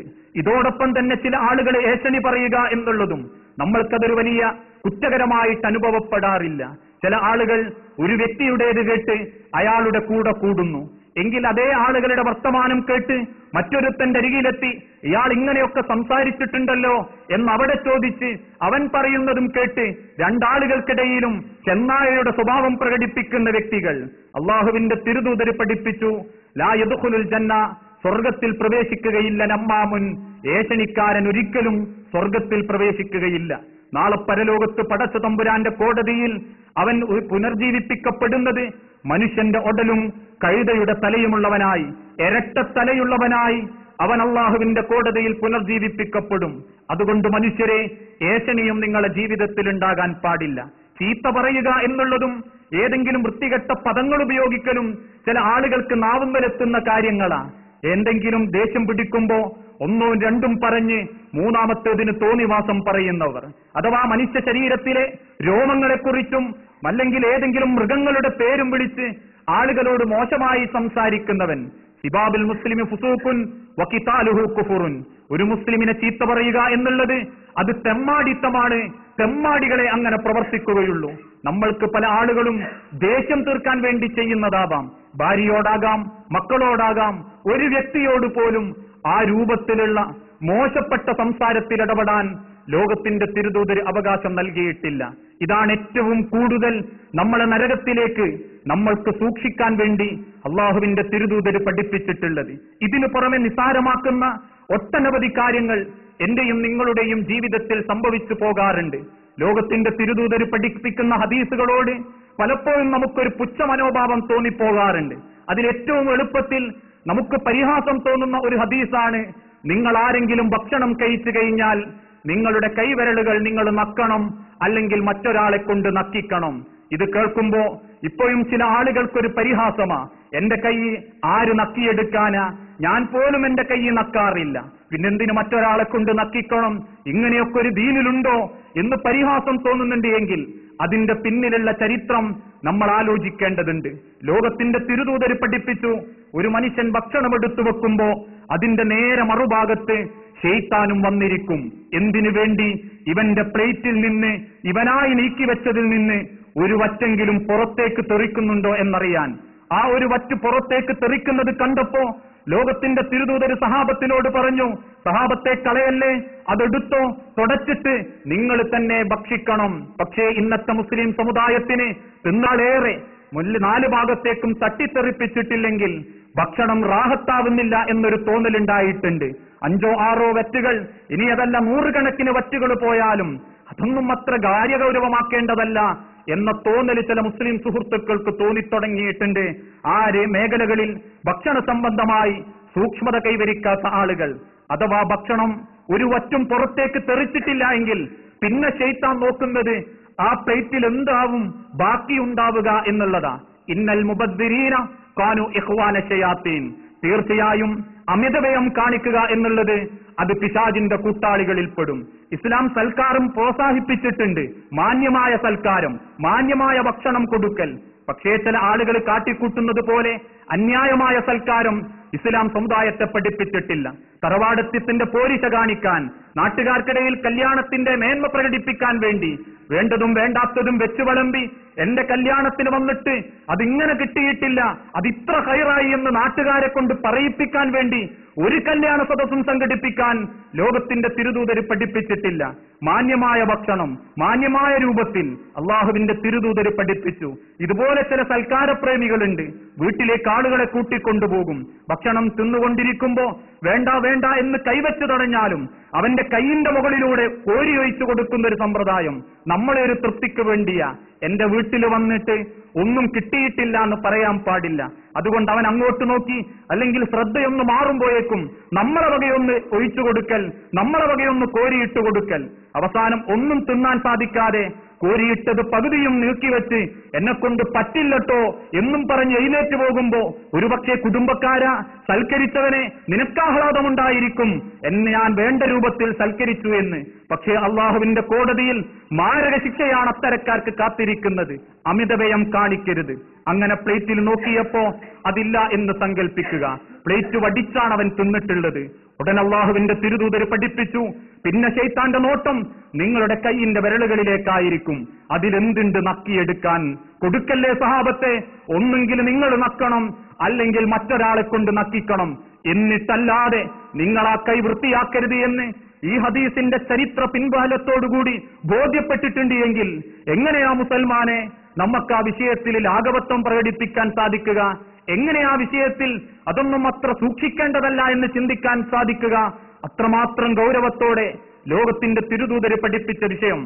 വെള്ളം കുടിക്കുന്ന സന്ദർഭത്തിലും പല വ്യക്തികളും പഠിച്ചിട്ടുള്ളതാണെങ്കിലും വലത്തെ കൈകൊണ്ടെടുക്കുക, വലത്തെ കൈകൊണ്ട് ഭക്ഷിക്കുക, കുടിക്കുക എന്നതൊക്കെ ഇസ്ലാമിക മര്യാദയാണ്. പക്ഷേ എന്നാലും കളയുന്ന ഡിസ്പോസിബിൾ ഗ്ലാസ് പോലും ഇടത്തെ കൈകൊണ്ടെടുക്കുന്ന ആളുകൾ, ഇരിക്കാൻ സൗകര്യമുണ്ടായിട്ടും നിന്നു കുടിക്കുന്ന വ്യക്തികൾ, ലാ തശ്റബന്ന അഹദുക്കും, പ്രത്യേകിച്ച് ഓരോ മുസൽമാനും ഹൃദയത്തിലേക്ക് ഏറ്റെടുക്കേണ്ട ഹദീസ്, ലാ തശ്റബന്ന അഹദുക്കും, നിങ്ങളിൽ ഒരാളും കുടിക്കാൻ പാടില്ല, ഖായിമാ, നിന്നിട്ട് വെള്ളം കുടിക്കാൻ പാടില്ല, വഇൻ നസീതു, ഇനി മറന്നെങ്ങാനും കുടിച്ചുപോയാൽ അതങ്ങനെ കിടക്കട്ടെ എന്നല്ല, അവനത് ഛർദ്ദിച്ചു കളയട്ടെ. ഇമാം മുസ്ലിം റിപ്പോർട്ട് ചെയ്യുന്ന ഹദീസുകളിലുള്ളതാ. പക്ഷേ എത്രമാത്രം പഠിച്ചാലും ആ വിഷയത്തിൽ നമ്മൾ ലാഘവത്വം കാണും. അതൊന്നും അത്ര വിഷയമാക്കേണ്ടതല്ല. അതോടൊപ്പം ലാ തശ്റബന്ന അഹദുക്കും, നിങ്ങളിൽ ഒരാളും തന്നെ കുടിക്കാൻ പാടില്ല, കശുറബിൽ ഇബിലി, ഒട്ടകം വെള്ളം കുടിക്കുന്നത് പോലെ. മുഖഭാഗം കുടുസായ പാത്രത്തിൽ നിന്നും നിങ്ങൾ വെള്ളം കുടിക്കാൻ പാടില്ല. പലരും അത്ഭുതത്തോട് ചോദിക്കാറുണ്ട്, ഇതെന്തൊരു ഇസ്ലാമാ, ഇതിൽ എന്തൊക്കെ നിയമങ്ങളാ, എത്രയെത്ര നിയന്ത്രണങ്ങളാ, വല്ലാത്ത കുടുസാക്കപ്പെടുന്ന ദീനാണല്ലോ ഇസ്ലാം, എന്നിനും സൗകര്യം കൊടുക്കാത്ത, ഒരു റാഹത്തും കിട്ടാത്ത ഒരു മതം. പക്ഷേ ലോകത്തിന്റെ തിരുദൂതരുടെ വാക്കുകൾ പൊന്നായി പകർന്നുകൊണ്ടിരിക്കുന്നു എന്ന വസ്തുത ഈ കാലഘട്ടം നമ്മളെ ബോധ്യപ്പെടുത്തി തരുന്നുണ്ട്. അതുകൊണ്ടല്ലേ ഏതാനും ചില മാസങ്ങൾക്ക് മുൻപ് കോഴിക്കോട് ജില്ലയിലെ പേരുകേട്ട JDT ഓർഫനേജിൽ വെച്ച് ഒരു കുട്ടിക്ക് വയറുവേദന അനുഭവപ്പെട്ടു. കുട്ടിയെ എടുത്ത് ഡോക്ടർമാർ ഇക്രോ ഹോസ്പിറ്റലിൽ ചെന്നു. പരിശോധന നടത്തി. ഡോക്ടർമാർ വിധി എഴുതി. അവന്റെ വയറിൽ ചെറിയ പച്ചിലപ്പാമ്പിന്റെ കുട്ടിയുണ്ട്. വിരയുടെ വലുപ്പത്തിലുള്ള ചെറിയൊരു പച്ചിലപ്പാമ്പിന്റെ കുട്ടിയുണ്ട് അവന്റെ വയറ്റിൽ. അത്ഭുതത്തോടെ നാട്ടുകാരും അല്ലെങ്കിൽ ആ ഓർഫനേജുകാരും അത്ഭുതപ്പെട്ടു നിൽക്കുമ്പോ ഡോക്ടർമാർ കുട്ടിയോട് ചോദിച്ചത് ഒരു ചോദ്യം മാത്രം, മോനെങ്ങനെയാ വെള്ളം കുടിക്കല്? കുട്ടി സത്യസന്ധമായി പറഞ്ഞു, ഓർഫനേജിന്റെ പൈപ്പ് തുറക്കും, 2 കൈയും ചേർത്ത് വെക്കും, ഞാനങ്ങനെ കുടിച്ചുകൊണ്ടിരിക്കും. ഡോക്ടർമാർ സ്ഥാപിച്ചു. എങ്കിൽ അത് എങ്ങനെ ഉള്ളിലെത്തി എന്നധികം ചിന്തിക്കേണ്ടതില്ല. ആ ഓർഫനേജിന്റെ വാട്ടർ ടാങ്കിന്റെ മുകളിലേക്ക് പടർന്നു പിടിച്ചിരിക്കുന്ന ഒരു പ്രാവിൽ നിന്ന് ഊർന്നു വീണ പച്ചിലപ്പാമ്പിന്റെ കുട്ടി ആ കുട്ടിയുടെ വയറ്റിലെത്തിയിട്ടുണ്ടെങ്കിൽ ലോകത്തിന്റെ തിരുദൂതര് പഠിപ്പിച്ചു, ലാ തശ്റബന്ന അഹദുക്കും കശുറബിൽ ഇബിലി, ഒട്ടകം വെള്ളം കുടിക്കുന്ന മാതിരി എത്ര ദാഹമുണ്ടെങ്കിലും നിർത്താതെ വെള്ളം കുടിക്കാൻ പാടില്ല. മുഖഭാഗം കുടുസായ പാത്രത്തിൽ നിന്നും വെള്ളം കുടിക്കാൻ പാടില്ല. വാങ്ങിക്കൊണ്ടുവന്ന ഫ്രൂട്ടിക്കുള്ളിലേക്ക് അതിന്റെ കൊയല് താത്തി വലിച്ചപ്പോ ഒന്നും കിട്ടാത്ത അവസ്ഥ. എന്തേ വരാത്തതെന്ന് ആലോചിച്ച് ഫ്രൂട്ടിയുടെ അടപ്പ് ചീന്തിയെടുത്ത് പുറന്നു നോക്കിയപ്പോ അളയ്ക്കുന്ന പുഴുക്കൾ പഴുപ്പിൽ കുടുങ്ങിക്കിടക്കുന്ന കാഴ്ച കണ്ട് സങ്കടപ്പെട്ട ചരിത്രം നമ്മൾ കേൾക്കാറുണ്ട്. അതുകൊണ്ട് ആ ലോകത്തിന്റെ തിരുദൂതര് പഠിപ്പിച്ചതും കുടിക്കുന്ന വെള്ളത്തെക്കുറിച്ചും നിങ്ങൾ അറിയണം. ഇങ്ങനെ ഓരോ വിഷയങ്ങളും നമ്മളെ സംബന്ധിച്ചിടത്തോളം നമ്മളതിനെ ലാഘവത്തോടുകൂടി കാണുന്നു. അതുകൊണ്ട് ലോകത്തിന്റെ തിരുദൂതര് പഠിപ്പിച്ചു, ഭക്ഷണം കഴിക്കുന്ന സന്ദർഭങ്ങളിൽ പോലും ലോകത്തിന്റെ തിരുദൂതര് പഠിപ്പിച്ച മാന്യത. അങ്ങനെ സൂക്ഷിച്ചാൽ നാളെ പരലോകത്ത് നിങ്ങൾ ദുഃഖിക്കേണ്ടി വരികയില്ല. ഇതിനു പുറമെ ആവർത്തിക്കപ്പെട്ട് പഠിപ്പിക്കപ്പെട്ടതാണെങ്കിലും ഈ ജീവിത പ്രവർത്തനങ്ങൾക്കിടയിൽ നമ്മൾക്ക് സംഭവിച്ചു പോകുന്ന ചില തെറ്റുകുറ്റങ്ങൾ, ലയകൂനന്ന മിൻ ഉമ്മത്തി അഖ്വാമുൻ, ഖിയാമത്ത് നാൾ സംഭവിക്കാറാകുമ്പോ ജനങ്ങൾക്കിടയിൽ ചില വ്യക്തികൾ ഉണ്ടാകും. എന്തേ അവരുടെ അടയാളം? യസ്തഹില്ലൂന, അവർ ഹലാലാക്കി കളയും. അള്ളാഹുവിന്റെ തിരുദൂതര് ഹറാമാക്കിയത് അവർ ഹലാലാക്കി കളയും. യസ്തഹില്ലൂനൽ ഹിറ വൽ ഖരീറ വൽ ഹംരി വൽ മആസിഫ, ഈ 4 അവർ അനുവദനീയമാക്കി കളയും. യസ്തഹില്ലൂനൽ ഹിറ, വ്യഭിചാരം അവർ അനുവദനീയമാക്കി കളയും. മനുഷ്യൻ വ്യഭിചരിക്കാൻ തുടങ്ങി. കുടുംബത്തിൽ വ്യഭിചാരശാലകളാക്കി ആസ്വാദനത്തിന്റെ മേഖലകൾ കണ്ടെത്താൻ തുടങ്ങി. പലരും അത്ഭുതത്തോടെ ചോദിക്കാറുണ്ട്, ഞാൻ വ്യഭിചരിക്കാറില്ലല്ലോ, ഞാൻ എന്റെ ഭാര്യന്റെ അടുത്തല്ലാതെ മറ്റൊരു പെണ്ണിന്റെ അടുത്ത് ചെന്നിട്ടില്ലല്ലോ, പിന്നെ എങ്ങനെ വ്യഭിചരിച്ചു എന്ന് പറയും? ലോകത്തിന്റെ തിരുദൂതര് പഠിപ്പിച്ചത് ജനനേന്ദ്രിയത്തെ കൊണ്ട് മാത്രമുള്ള ലൈംഗികതയല്ല, വ്യഭിചാരമല്ല. മറിച്ച് വ്യഭിചാരം 5 രൂപത്തിൽപ്പെടും. അർഹതപ്പെടാത്ത പെണ്ണിന്റെ നേരെ ആരെങ്കിലും നോക്കിയിട്ടുണ്ടെങ്കിൽ അസ്ദിനതു ബിൽ ഐനൈൻ, അത് കണ്ണുകളെ കൊണ്ടുള്ള വ്യഭിചാരമായി. അർഹതപ്പെടാത്ത പെണ്ണിനെ ആരെങ്കിലും ആസ്വദിച്ച് കൊഞ്ചല് കേട്ടിട്ടുണ്ടെങ്കിൽ, അവളുടെ കൊഞ്ചലുകളും സംസാരങ്ങളും കേൾക്കാൻ ചെവി വെച്ചു കൊടുത്തിട്ടുണ്ടെങ്കിൽ അസ്ദിനതു ബിൽ ഉദ്നൈൻ, ചെവികളെ കൊണ്ടുള്ള വ്യഭിചാരമായി. അർഹതപ്പെടാത്ത അന്യ പെണ്ണുങ്ങളെക്കുറിച്ച്, സ്ത്രീകളെക്കുറിച്ച് വേണ്ടാത്ത തോന്നലുകൾ മനസ്സിലുണ്ടാക്കിയിട്ടുണ്ടെങ്കിൽ, പാട്ടിനനുസരിച്ച് അവളെ ചുറ്റിയുള്ള ഓർമ്മകളുമായി നെടുവീർപ്പിട്ടിട്ടുണ്ട് എങ്കിൽ അസ്ദിനതു ബിൽ ഖൽബ്, ഹൃദയങ്ങളെ കൊണ്ടുള്ള വ്യഭിചാരമായി. അർഹതപ്പെടാത്ത പെണ്ണിനെ കാണാൻ കാലുപയോഗിച്ച് നടന്നാൽ, അർഹതപ്പെടാത്ത പെണ്ണിനെ സ്പർശിക്കാൻ കൈകൾ ഉപയോഗിച്ചാൽ അസ്ദിനതു ബിൽ യദൈൻ, അസ്ദിനതു ബിൽ റിജ്ലൈൻ, കാലുകളെ കൊണ്ടും കൈകളെ കൊണ്ടുള്ള വ്യഭിചാരമാണ് എന്ന് ആവർത്തിച്ച് റസൂലുള്ളാഹി സ്വല്ലല്ലാഹു അലൈഹി വസല്ലമ പഠിപ്പിച്ചു തന്നിട്ടും, എന്നിട്ടും എന്താ മുസ്ലിം സമുദായമേ, നമ്മളെ വീട്ടിൽ നിന്ന് വ്യഭിചരിക്കാൻ പ്രേരിപ്പിക്കുന്ന സെക്കൻഡ് വ്യത്യാസത്തിൽ മണിക്കൂറുകളോളം ഉമ്മയും വാപ്പയും മക്കളും ഒരുമിച്ചിരുന്ന് വ്യഭിചരിക്കുന്ന വിഡ്ഢിപ്പെട്ടി എന്ന മാധ്യമപ്പെട്ടി ഒഴിവാക്കാൻ എന്തേ നമ്മളെ കൊണ്ട് സാധിക്കുന്നില്ല? നെറ്റുകളായും അതേ രൂപത്തിലുള്ള ട്യൂബുകളായും കൈവിരലിന്റെ തുച്ഛത്തെത്തിക്കൊണ്ടിരിക്കുന്ന തോന്നിവാസങ്ങൾ കാണാൻ എന്തേ നമ്മൾ വേണ്ട എന്ന് ചിന്തിച്ചുകൊണ്ട് പിന്നോട്ട് പോകാൻ സാധിക്കുന്നില്ല? യസ്തഹില്ലൂനൽ ഹിറ, മറ്റൊരുത്തന്റെ നഗ്നതയും ആസ്വാദനവും മനുഷ്യൻ ആസ്വദിക്കാൻ തുടങ്ങും. അതിന്റെ ദുരന്തം ഈ സമുദായം അനുഭവിക്കാൻ തുടങ്ങി. എത്രയെത്ര ഉദാഹരണങ്ങൾ പിതാവ് കണ്ടുവെച്ചതിന്റെ ബാക്കി ബ്ലൂ ഫിലിമുകൾ കണ്ട് അത് പ്രയോഗിക്കാൻ വേണ്ടി 4.5 വയസ്സുകാരിയെ കൊന്ന് പൊട്ടക്കിണറ്റിലിട്ടു കൊന്ന 8 വയസ്സുകാരന്റെ കഥ, കണ്ട തോന്നിവാസങ്ങൾ പ്രയോഗിക്കാൻ വേണ്ടി 13 വയസ്സുകാരിയെ കൊന്ന് 8 വയസ്സുകാരിയെ കൊന്ന് മരപ്പത്തിലൊളിപ്പിച്ച 13 വയസ്സുകാരന്റെ കഥ, കൂടെ കരളിനെ പോലെ സ്നേഹിക്കേണ്ട ഭർത്താക്കന്മാർക്ക് പകരം കണ്ട തോന്നിവാസങ്ങളിൽ ലഹരിമൂത്ത് നാട്ടിലുള്ള ചെറുപ്പക്കാരോടൊപ്പം അയിഞ്ഞാടിക്കൊണ്ടിരിക്കുന്ന ഭാര്യമാരുടെ കഥ, തന്റെ ജീവനേക്കാളേറെ സ്നേഹിക്കേണ്ട ഭാര്യമാർക്ക് പകരം തൊലിവെളുപ്പുള്ള പെണ്ണിനെ കണ്ട് അവൾക്ക് പിന്നാലെ പോകുന്ന ജാരന്മാരായ ഭർത്താക്കന്മാരുടെ കഥ, 10ഉം 20ഉം വയസ്സുവരെ പൊന്നുപോലെ വളർത്തിക്കൊണ്ടുവന്നിട്ട് ആ 20ാമത്തെയോ 18ാമത്തെയോ വയസ്സിൽ കൂടെ പഠിക്കുന്ന അമുസ്ലിമിന്റെ കൂടെ ഒളിച്ചോടിക്കൊണ്ടിരിക്കുന്ന മുസ്ലിം പെൺകുട്ടികളുടെ കഥ. ഇതൊക്കെ കേട്ട് ആശ്ചര്യപ്പെട്ട് നെഞ്ചത്ത് കൈവച്ച് ഇങ്ങനെയും സംഭവിക്കുമോ എന്ന് ചോദിക്കാനല്ലാതെ ഒരു തിരുത്തൽ നടത്താനും നമ്മൾ തയ്യാറായിട്ടില്ല. നാണവും ലജ്ജയും നഗ്നതയും മനുഷ്യന് വ്യാപകമായി ഹലാലാക്കപ്പെട്ടുകൊണ്ടിരിക്കുന്നു. അതൊന്നും അത്ര പ്രശ്നമാക്കേണ്ടതല്ല, അതൊന്നും ഗൗരവത്തോടെ കാണേണ്ടതല്ല. എന്തേ അത് കരുതി എന്ന് കരുതി ഞാൻ അതുപോലെ ജീവിക്കുന്നുണ്ടോ? എന്തേ അതൊന്ന് ആസ്വദിച്ചു എന്ന് കരുതി ഞാൻ അതുപോലെ നടക്കുന്നുണ്ടോ എന്ന് ചോദിക്കുന്ന മുസൽമാനെ ലോകത്തിന്റെ തിരുദൂതര് പഠിപ്പിച്ചത് അൽ ഹയാഉ ശുഅബത്തും മിനൽ ഈമാൻ, ലജ്ജ, നാണം ഇസ്ലാമിന്റെ ഭാഗത്തിൽപ്പെടും, വിശ്വാസത്തിന്റെ ഭാഗത്തിൽപ്പെടും. നാണം കെട്ട കുടുംബത്തിലെ നാണം കെട്ട മക്കളുണ്ടാകൂ, നാണമുള്ള കുടുംബത്തിലെ നാണത്തെപ്പറ്റി തിരിച്ചറിയുന്ന നല്ല മക്കളുണ്ടാകൂ. അതുകൊണ്ട് യസ്തഹില്ലൂനൽ ഹിറ, വ്യഭിചാര വേശ്യാലയങ്ങളാക്കി തീർക്കുന്ന കുടുംബങ്ങളെ അത് പാടെ ഇല്ലാതാക്കി എനിക്കെന്റെ കുടുംബമാണ് വലുത് എന്ന് ചിന്തിക്കാൻ രക്ഷിതാക്കൾക്ക് പറ്റാത്ത കാലത്തോളം നമ്മൾ ഓരോരുത്തരും എത്ര റാഹത്തോടെ ജീവിച്ചാലും, ഈ വിദേശ പ്രവാസ ജീവിതത്തിനിടയിൽ മക്കൾക്ക് വേണ്ടി ജീവിക്കുന്നു എന്ന് ആവേശത്തോടെ 4 ആളുകൾക്ക് മുമ്പിൽ വിളിച്ചു പറഞ്ഞാലും, മരിച്ചു മണ്ണോട് ചേർത്ത് വെക്കപ്പെടുമ്പോ വാപ്പാന്റെ തലഭാഗത്ത് കൈകെട്ടി നമസ്കരിക്കുന്ന ഒരു തന്റെ പൊന്നോമന പുത്രന് വാപ്പാക്ക് വേണ്ടി മയ്യത്തിന്റെ 3ാമത്തെ പ്രാർത്ഥന അല്ലാഹുമ്മ അഗ്ഫിർ ലഹു വർഹംഹു എന്ന പ്രാർത്ഥന ചെല്ലാൻ പോലും കെൽപ്പില്ലാത്ത മക്കളാണെങ്കിൽ, പിന്നെ ദുനിയാവ് വാങ്ങിക്കൊടുത്തിട്ട് അയച്ചു കൊടുത്തിട്ട് അവന്റെ ആവശ്യങ്ങളൊക്കെ നിർവഹിച്ചിട്ട് എനിക്ക് കിട്ടാത്ത അനുഭവങ്ങൾ മകനെത്തിച്ചു കൊടുത്തിട്ട് ഒരു വാപ്പ എന്ന രൂപത്തിൽ എന്ത് നേട്ടമാ എനിക്കും നിങ്ങൾക്കും കിട്ടാൻ പോകുന്നത്? യസ്തഹില്ലൂന, അത് വേണ്ട എന്ന് വെക്കണം.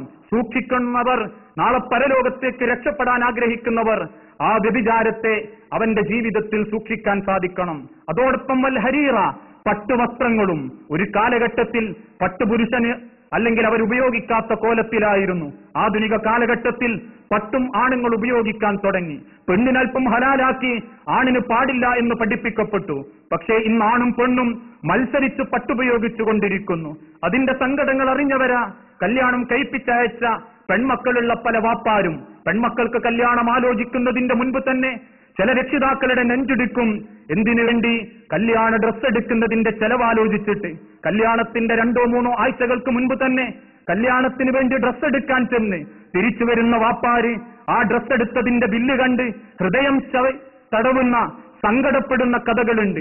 എന്റെ എടുത്തതിൽ കൂടുതലും കല്യാണത്തിന്റെ തലേ ദിവസത്തേക്ക് ഉടുക്കാൻ വേണ്ടി പട്ടെന്ന വസ്ത്രം, കല്യാണത്തിന്റെ അന്നത്തെ ദിവസത്തേക്ക് കല്യാണസാരി എന്ന പട്ടുവസ്ത്രം വെള്ളം തൊടിക്കാൻ പറ്റാതെ ഉപയോഗിച്ചത് പിന്നീട് ഒരിക്കലും ഉപയോഗിക്കാൻ പറ്റാതെ കണ്ടവർ കുരച്ചു തുപ്പുന്നതും ബാത്റൂം മാലിന്യങ്ങളും നക്കിത്തുടച്ച് അടിച്ചുവാരി തട്ടിൽ പൊതിഞ്ഞ് തട്ടിൻ പുറത്തു വെക്കുന്ന കല്യാണ വസ്തുക്കൾ, കല്യാണ ഡ്രസ്സുകൾ ഒരൊറ്റ ദിവസത്തേക്ക് 14,000 കാഞ്ചീപുരം. മുസൽമാന്റെ കുടുംബത്തിൽ, മുജാഹിദുകാരന്റെ കുടുംബത്തിൽ തലേനത്തേക്ക് 8,000, അന്നത്തേക്ക് 14,000, പിറ്റേനത്തെ സൽക്കാരത്തിന് 4,000, പിന്നുള്ള ഓരോ സൽക്കാരത്തിനും 4,000 വീതം.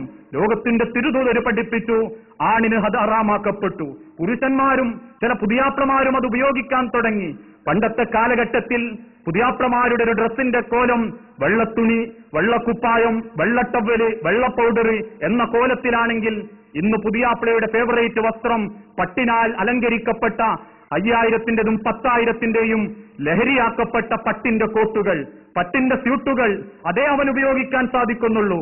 അതും അവർ ഹലാലാക്കും, അതും അനുവദനീയമെന്നവർ പറയും. മൂന്നാമത്തത് വൽ ഖംരി, കള്ളും അനുവദനീയമാണെന്നവർ പറയും. ഓരോ മണിക്കൂറിലും 3 കുടിയന്മാർ കേരളത്തിൽ വർദ്ധിച്ചു വരുന്നു, ലോകത്ത് 10 കുടിയന്മാരുണ്ടാകുന്നു എന്നതിന്റെ അനുഭവത്തിന്റെ വെളിച്ചത്തിൽ അത് പഠിക്കാൻ വേണ്ടി മറ്റു പല നാടുകളിൽ നിന്നും കുടിയന്മാരെ അന്വേഷിച്ച് നമ്മളെ നാടുകളിലേക്ക് പലരും സർവേ നടത്താൻ വന്നു.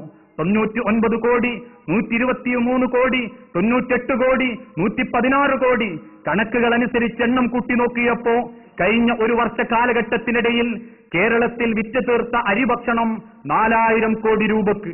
എന്നാൽ വിറ്റ് തീർത്ത കള്ള് ഷാപ്പിലെ വരുമാനം 6,000 കോടി രൂപ. ഇത്രമാത്രം കള്ള് മനുഷ്യൻ ഹലാലാക്കുന്ന ഒരു കാലഘട്ടം വരും. നാലാമത്തത് വൽ മആസിഫ, സംഗീതവും മനുഷ്യൻ അനുവദനീയമാക്കും. സംഗീതം അവൻ ആസ്വദിക്കാൻ തുടങ്ങും. പാട്ടവൻ ജീവിതത്തിൽ ഉപയോഗിക്കണം എന്നുള്ള ആവേശത്തിൽപ്പെടും. സംഗീത ഉപകരണങ്ങൾ വർദ്ധിച്ചു വരും.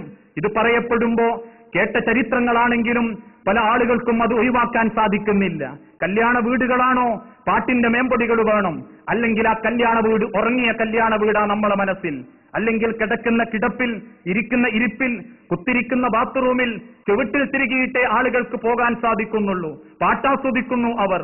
അതിന്റെ ദുരന്തങ്ങൾ നട്ടപ്പാതിര നേരത്ത് പോലും മരണമാകുന്ന ഉറക്കിലേക്ക് പോകുമ്പോ പടച്ചതമ്പുരാനെ സ്തുതിച്ചുകൊണ്ട് അള്ളാഹുവിനെ ഏൽപ്പിച്ചു കൊടുക്കുന്ന രൂപത്തിൽ അല്ലാഹുവേ ബിസ്മിക്കല്ലാഹുമ്മ അഹ്യാ വ അമൂതു എന്ന് പ്രാർത്ഥന ചൊല്ലി തന്റെ പാർശ്വത്തെ ബെഡിലേക്ക് വെച്ച് അള്ളാഹിനെ ഏൽപ്പിച്ചു കൊടുക്കേണ്ട മുസ്ലിം കുടുംബങ്ങളിൽപ്പെട്ട പല കുടുംബങ്ങളും രാത്രി 10, 11, 12 മണിവരെ ഇത്തരത്തിലുള്ള കാഴ്ചകൾ കണ്ട് ലഹരി ബാധിച്ചവനെ പോലെ കിടന്നുറങ്ങാൻ പോയി. അവസാനം കിടന്നിട്ടുറക്കം വരാതായപ്പോ വീണ്ടും എയർഫോണുകൾ ചുവട്ടിൽ ഘടിപ്പിച്ച് ചാഞ്ഞും ചെരിഞ്ഞും നേരം പുലരുന്നതുവരെ ഫോണാക്കി കിടക്കുന്ന അവസ്ഥ പല കുടുംബങ്ങളിൽ നമുക്ക് കണ്ടുകൊണ്ടിരിക്കാൻ സാധിക്കും. എത്രമാത്രം അത് ദുരന്തമുണ്ടാക്കി. ഈ അടുത്ത ഏതാനും ദിവസങ്ങൾക്ക് മുൻപ് കണ്ണൂർ ജില്ലയിൽ രാത്രി നേരത്ത് നെഞ്ചുവേദന അനുഭവപ്പെട്ട വാപ്പ മകന്റെ വാതിലിൽ മുട്ടിവിളിച്ചു. ഉമ്മയും ആറിക്കറിഞ്ഞു വിളിച്ചു. മകൻ വാതിൽ തുറക്കുന്നില്ല. പിറ്റേന്ന് നേരം വെളുത്തു. പുറത്തേക്ക് കാലെടുത്ത് വെച്ച മകന്റെ വലത് കാൽപാദം വാപ്പാന്റെ നെഞ്ചത്തായിരുന്നു വെച്ചിരുന്നത്. തണുത്ത് കിടക്കുന്ന വാപ്പാന്റെ നെഞ്ചത്ത് നിന്ന് കാല് വലിച്ചെടുക്കുന്ന സമയത്താ അവൻ 2 ചെവിയിൽ നിന്നും 2 എയർഫോണുകൾ മാറ്റിയിട്ടുള്ളത്. അത്രമാത്രം ദുരന്തത്തിലേക്ക്, ആസ്വാദനത്തിലേക്ക് ഈ സംഗീതത്തിന്റെ വിഷയത്തിൽ മനുഷ്യനെത്തപ്പെട്ടു. ലോകത്തിന്റെ തിരുദൂതര് പഠിപ്പിച്ചല്ലോ, ഇന്നല്ലാഹ ഹറമ അലൈക്കുമുൽ ഖംരി വൽ മൈസിരി, അല്ലാഹു തആല നിങ്ങൾക്ക് കള്ള്, ചൂതാട്ടം ഇതെങ്ങനെ നിഷിദ്ധമാക്കിയോ അതുപോലെ അല്ലാഹ് നിഷിദ്ധമാക്കിയിട്ടുണ്ട്. വൽ കൂബ, കൂബയും. സഹാബത്ത് ചോദിച്ചു, തിരുദൂതരെ മൽ കൂബ, എന്തേ കൂബ എന്ന് പറഞ്ഞാൽ? ഖാല ഇബ്നു മസ്ഊദ് റളിയല്ലാഹു അൻഹു, ഇബ്നു മസ്ഊദ് റളിയല്ലാഹു അൻഹു വിളിച്ചു പറഞ്ഞു, ഇന്നഹു അൽ ഗിനാൽ, അത് സംഗീതമാണ്, സംഗീത ഉപകരണങ്ങൾ ഉപയോഗിച്ചുകൊണ്ടുള്ള പാട്ടാണ് എന്ന് പഠിപ്പിക്കപ്പെട്ടിട്ടുണ്ടെങ്കിൽ വിശ്വാസി സമുദായമേ സൂക്ഷിക്കുകയാണെങ്കിൽ നാളെ പരലോകത്ത് നമുക്ക് രക്ഷപ്പെടാൻ സാധിക്കും. ഇങ്ങനെ ഓരോ വിഷയത്തിലും, മുടിവെട്ടുന്ന വിഷയം മുതൽ വസ്ത്രം ധരിക്കുന്ന വിഷയം വരെ നമ്മളുടെ സൂക്ഷ്മതയാണ് നാളെ പരലോകത്ത് നമ്മളുടെ ദുഃഖത്തിൽ നിന്നും നമ്മളെ രക്ഷപ്പെടുത്താനുള്ള മാർഗം. മജൂസികൾ മുടിവെട്ടുന്നത് പോലെ രണ്ടു ഭാഗവും പെരണ്ടിക്കളഞ്ഞ് അഗ്നി ആരാധകരെ പോലെ മുടിവെട്ടല്ലേ എന്ന് ഈ സമുദായത്തെ തിരുദൂതർ പഠിപ്പിച്ചപ്പോ ഒരു കാലഘട്ടത്തിലെ ഫാഷനുകൾ അപ്പാച്ചി എന്ന മോഡലുകളും ചെവി രണ്ടു ഭാഗങ്ങൾ പെരണ്ടിയിട്ടുമാണെങ്കിൽ ഇന്ന് മുടിക്ക് വേണ്ടി മാത്രം ആയിരക്കണക്കിന് രൂപമടക്കുന്ന സംസ്കാരത്തിലേക്ക് നമ്മളെ സമുദായം, നമ്മളുടെ സുഹൃത്തുക്കൾ എത്തിപ്പെടുന്നുണ്ട് എങ്കിൽ, നമ്മളെ മക്കളും അതിലൊരു ഭാഗമാക്കുകയാണെങ്കിൽ, ലോകത്തിന്റെ തിരുദൂതർ പഠിപ്പിച്ചതുപോലെ ജീവിതത്തെ രക്ഷപ്പെടുത്തണമെങ്കിൽ തിരുദൂതന്റെ ആദർശത്തെ സൂക്ഷ്മതയോടെ സ്വന്തം ജീവിതത്തിൽ ഉൾപ്പെടുത്താൻ നമ്മളെ കൊണ്ട് സാധിക്കണം. ഇങ്ങനെ ഓരോ വിഷയത്തിലും ലോകത്തിന്റെ തിരുദൂതർ പഠിപ്പിച്ച ഓരോ മേഖലകളിലും ഇടപെടാൻ നമ്മളെ കൊണ്ട് സാധിക്കണം. അള്ളാഹുവിന്റെ മാർഗത്തിൽ അചഞ്ചല വിശ്വാസത്തോടെ ഉൾക്കൊള്ളുന്നത് മുതൽ നാളെ പരലോകത്തേക്ക് മരണപ്പെട്ടു പോകുമ്പോ അള്ളാന്റെ കോടതിയിൽ നിൽക്കുന്ന സമയത്ത് നിൽക്കുന്ന സാഹചര്യം വരെ നമ്മളെ മനസ്സുകളിൽ ഉണ്ടായിരിക്കണം. ആ സൂക്ഷ്മത നമ്മൾ ജീവിതത്തിൽ പ്രകടിപ്പിക്കുമ്പോ അള്ളാഹു നമുക്ക് ഹൈറും ബർക്കത്തും നൽകിക്കൊണ്ടിരിക്കും. പക്ഷേ നമ്മളെ വിശ്വാസം അതും പരാജയപ്പെട്ടുകൊണ്ടിരിക്കുന്നു. അള്ളാഹുവിൽ വിശ്വാസമുണ്ട് എന്ന് പറയുന്നവരാ ഞാനും നിങ്ങളും. ഈ കൂട്ടത്തിലുള്ള ആളുകളോട് നിങ്ങൾക്ക് വിശ്വാസമില്ലേ എന്ന് ചോദിച്ചാൽ എഴുന്നേറ്റ് നിന്ന് നിങ്ങൾ എന്നോട് ദേഷ്യപ്പെട്ടു എന്ന് വരും. എനിക്കൊക്കെ വിശ്വാസമില്ലേ എന്നോ, എനിക്കൊക്കെ ഈമാനില്ലേ എന്നോ. ഈ നാട്ടിലൊരു ഈമാൻ ഉണ്ടെങ്കിൽ അത് ഞാനാ. എന്നെപ്പോലെ ക്ലാസിൽ പങ്കെടുക്കുന്നവൻ, എന്നെപ്പോലെ ദഅവത്തിൽ പങ്കെടുക്കുന്നവൻ ഈ നാട്ടിൽ വലുങ്ങനല്ല. ചില ആളുകളൊക്കെ എപ്പോഴെങ്കിലൊക്കെ വരല, ഞാൻ സ്ഥിരണ്ടാകുന്ന വ്യക്തിയാ. പിന്നെ എന്നെപ്പോലെ ഈമാനില്ലെങ്കിൽ പിന്നെ ആർക്കാണ് ഇവിടെ ഈമാനെന്ന് ചോദിക്കുന്ന സമുദായമേ, അള്ളാനെ തിരിച്ചറിയാൻ സാധിച്ചിട്ടുണ്ടോ നമുക്ക്? അള്ളാനെ മനസ്സിലാക്കാൻ സാധിച്ചിട്ടുണ്ടോ നമുക്ക്? ഇല്ല എന്നുത്തരം കിട്ടണമെങ്കിൽ ഈ കൂടി നിൽക്കുന്ന ആളുകളോട് ഒരു ചോദ്യം ചോദിച്ചാൽ മതി. ഈ കൂട്ടത്തിലിരിക്കുന്ന എത്ര ആളുകൾക്ക് ഞാൻ ജീവിതത്തിൽ ഇതുവരെ കളവ് പറയൽ തെറ്റാണെന്ന് ബോധ്യപ്പെട്ടതിനു ശേഷം, തമാശയ്ക്ക് വേണ്ടി പോലും കളവ് പറയാൻ പാടില്ല എന്ന് പഠിച്ചതിന് ശേഷം ഇന്ന് ഈ സെക്കൻഡ് വരെ, ഈ 9:05 മണി വരെ ഞാനൊരു കള്ളത്തരവും പറഞ്ഞിട്ടില്ല എന്ന് നെഞ്ചത്ത് കൈവച്ച് പറയാൻ സാധിക്കുന്ന ഒരു മുസൽമാനെങ്കിലും ഈ കൂട്ടത്തിലുണ്ടെങ്കിൽ അവൻ അള്ളാനെ തിരിച്ചറിഞ്ഞവനാ, അവൻ അള്ളാന്റെ ബോധ്യമുണ്ടായവനാ, ഷഹാദത്ത് കലിമ ഉറച്ചവനാ. ഇല്ലെങ്കിൽ ആ വിശ്വാസത്തിന്റെ ഭാഗത്തും നമുക്ക് പരാജയം സംഭവിക്കുന്നുണ്ട്. ലോകത്തിന്റെ തിരുദൂതരെ അംഗീകരിക്കുന്ന വിഷയത്തിൽ, തിരുദൂതനെ അനുസരിക്കുന്ന വിഷയത്തിൽ അള്ളാഹുവിന്റെ തിരുദൂതന്റെ വാക്കുകൾക്ക് ഇന്ന് ചവറ്റുകൊട്ടയിലാണ് സ്ഥാനം. അതേത് വിഷയത്തിലാണെങ്കിലും ലോകത്തിന്റെ തിരുദൂതന്റെ വാക്കുകളോട് ഒരു പ്രത്യേക അവജ്ഞത. മുസ്ലിം സുഹൃത്തുക്കൾ തന്നെ തിരുദൂതന്റെ വാക്കുകളെ അവഗണിക്കുന്നു. മറ്റുള്ള ആളുകൾ ഇസ്ലാമിനെ പരിഹസിച്ചുകൊണ്ടിരിക്കുന്നു. ഇതല്ലേ മുസൽമാന്റെ ചേല്, ഇതല്ലേ മുസ്ലിം സുഹൃത്തുക്കളുടെ കാര്യം എന്ന് ചോദിക്കപ്പെടുന്ന അവസ്ഥയിലേക്ക് മുസ്ലിം സുഹൃത്തുക്കൾ ലോകത്തിന്റെ തിരുദൂതന്റെ വാക്കുകളെ എത്തിച്ചു. എത്രമാത്രം നിസ്സാര വിഷയങ്ങളിൽ പോലും ജനിച്ചു കഴിയുന്ന സമയത്ത് ലോകത്തിന്റെ തിരുദൂതർ പഠിപ്പിച്ച മാർഗങ്ങൾ ഓരോന്നും കുട്ടികളെ സംബന്ധിച്ചിടത്തോളം നമുക്ക് ഉപേക്ഷിക്കാൻ പറ്റാത്ത 1-2 കാര്യങ്ങളുണ്ട്. അതിലൊന്ന് സ്വർണം തൊടിക്കുക എന്നുള്ളത്. മക്കൾക്ക് സ്വർണം തൊടിച്ചു കൊടുക്കുക. ആണായാലും പെണ്ണായാലും, പെണ്ണിന് ഹലാലി എന്ന് പറയപ്പെട്ടിട്ടുണ്ടെങ്കിലും ആണിനും സ്വർണം തൊടിച്ചു കൊടുക്കുന്ന കാര്യങ്ങൾ, കുട്ടിക്ക് സ്വർണം തൊടിക്കൽ കർമ്മം, കുട്ടിക്ക് ആ രൂപത്തിലുള്ള ഇടപാടുകൾ, ആണിന് സ്വർണം ഹറാമ് എന്ന് ലോകത്തിന്റെ തിരുദൂതർ പഠിപ്പിച്ചതാ. പക്ഷേ ചില മുതിർന്ന ആളുകൾ പോലും സ്വർണാംശങ്ങളുള്ള വസ്തുക്കളും വാച്ചുകളും ധരിക്കാറുണ്ട്. ഒരിക്കൽ റസൂലുള്ളാഹി സ്വല്ലല്ലാഹു അലൈഹി വസല്ലമന്റെ അരികിൽ വന്ന് കൈ നീട്ടിയിട്ടൊരു സഹാബി പറഞ്ഞു, അസ്സലാമു അലൈക്കും യാ റസൂലല്ലാഹ്. അള്ളാന്റെ തിരുദൂതര് നേരെ സലാം മടക്കാതെ തിരിഞ്ഞു നടന്നു. ആ സ്വഹാബി റസൂലുള്ളാഹി സ്വല്ലല്ലാഹു അലൈഹി വസല്ലമന്റെ പിന്നാലെ ഓടിച്ചെന്ന് തിരുദൂതരോട് ചോദിച്ചു, അള്ളാഹുവിന്റെ തിരുദൂതരെ, നിങ്ങൾ എന്റെ സലാം മടക്കിയില്ല? ഇസ്ലാമിലെ വമ്പിച്ച കുറ്റമാണ് പറഞ്ഞ സലാം മടക്കാതിരിക്കുക എന്നുള്ളത്. ഒരു സഹാബി ആ ചോദ്യം ചോദിക്കുകയും ചെയ്തിട്ടുണ്ട്. അള്ളാന്റെ തിരുദൂതരെ, ഞാൻ ഒരുത്തനോട് സലാം പറഞ്ഞു, അവൻ മടക്കുന്നില്ല. വീണ്ടും പറഞ്ഞു, അവൻ മടക്കുന്നില്ല. ഞാൻ എന്ത് ചെയ്യും തിരുദൂതരെ? അള്ളാന്റെ തിരുദൂതൻ പഠിപ്പിച്ചു, നീ അത് തുടർന്നുകൊണ്ടിരിക്കുക. നീ പറയുന്ന ഓരോ സലാമും അവൻ മടക്കാത്ത കാലം വരെ നരകത്തിലെ ചുടുവെണ്ണീര് അവന്റെ തൊണ്ടയിൽ അള്ള നിറച്ചുകൊണ്ടേയിരിക്കും. നാളെ അള്ളാനെ കണ്ടുമുട്ടുമ്പോ വാങ്ങറയെ നരകത്തിന്റെ ചുടുവെണ്ണീരുമായിട്ടാ അവൻ അള്ളാനെ കണ്ടുമുട്ടുക. അത്രമാത്രം ഗൗരവമുള്ള ഒരു വിഷയത്തിൽ എന്തേ തിരുദൂതർ സലാം മടക്കാതെ നടന്നു?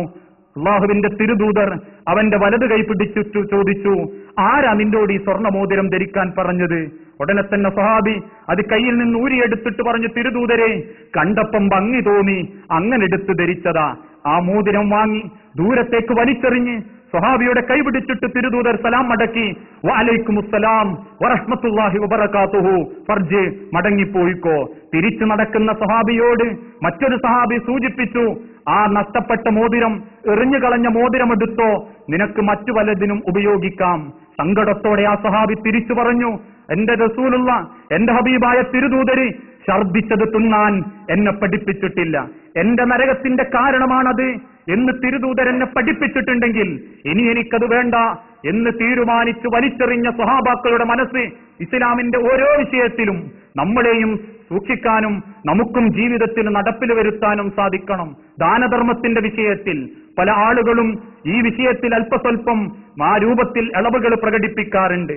ദാനധർമ്മങ്ങളൊക്കെ പണക്കാർക്ക് മാത്രം അവകാശപ്പെട്ടതാ, കോടീശ്വരന്മാർക്ക് അവകാശപ്പെട്ടതാ. ഞാൻ ഈ വാക്കുകൾ പറയുന്നത് മുസ്ലിം സുഹൃത്തുക്കൾക്ക് ബോധ്യപ്പെടാൻ വേണ്ടിയിട്ടാ. ഏതെങ്കിലും ദുരുദ്ദേശമോ എന്തെങ്കിലും രൂപത്തിലുള്ള കാര്യങ്ങളെ കൊണ്ടോ അല്ല. ദാനധർമ്മത്തെ കൊണ്ടുള്ള കൂലി മുഴുവൻ സുഹൃത്തുക്കൾക്കും കിട്ടേണ്ടതാ. ഇവിടത്തെ പണക്കാർക്ക് മാത്രം പോരാതെ, ഇവിടത്തെ ധനാഢ്യന്മാർക്ക് മാത്രം പോരാതെ ഓരോ മുസൽമാനും 5 നയാ പൈസന്റെ വരുമാനമുള്ള ഓരോ മുസൽമാനും കിട്ടേണ്ടതാ. ദാനധർമ്മത്തിന്റെ പ്രതിഫലം 1 10,000 വർദ്ധിപ്പിച്ചു കൊടുക്കുന്ന പ്രതിഫലം.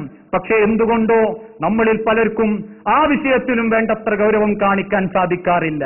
പക്ഷേ അതിനൊക്കെ പറയുന്ന ഒരു കാരണം, എനിക്കൊന്നും അങ്ങനെ കൊടുക്കേണ്ടവനല്ല, ഞാനൊക്കെ കിട്ടേണ്ടവനാ, കൊടുക്കേണ്ടവർ ഇന്നത്തെ ആളുകളൊക്കെയാ, അവരൊക്കെയല്ലേ ധനാഢ്യന്മാർ, അവർക്കൊക്കെയല്ലേ അള്ള വാരിക്കോരിക്കൊടുത്തത് എന്ന് ചോദിക്കാറുണ്ട് പല വ്യക്തികളും. അവർക്ക് മുൻപിൽ ലോകത്തിന്റെ തിരുദൂതര് പഠിപ്പിക്കുന്ന ഒരു ചരിത്രം.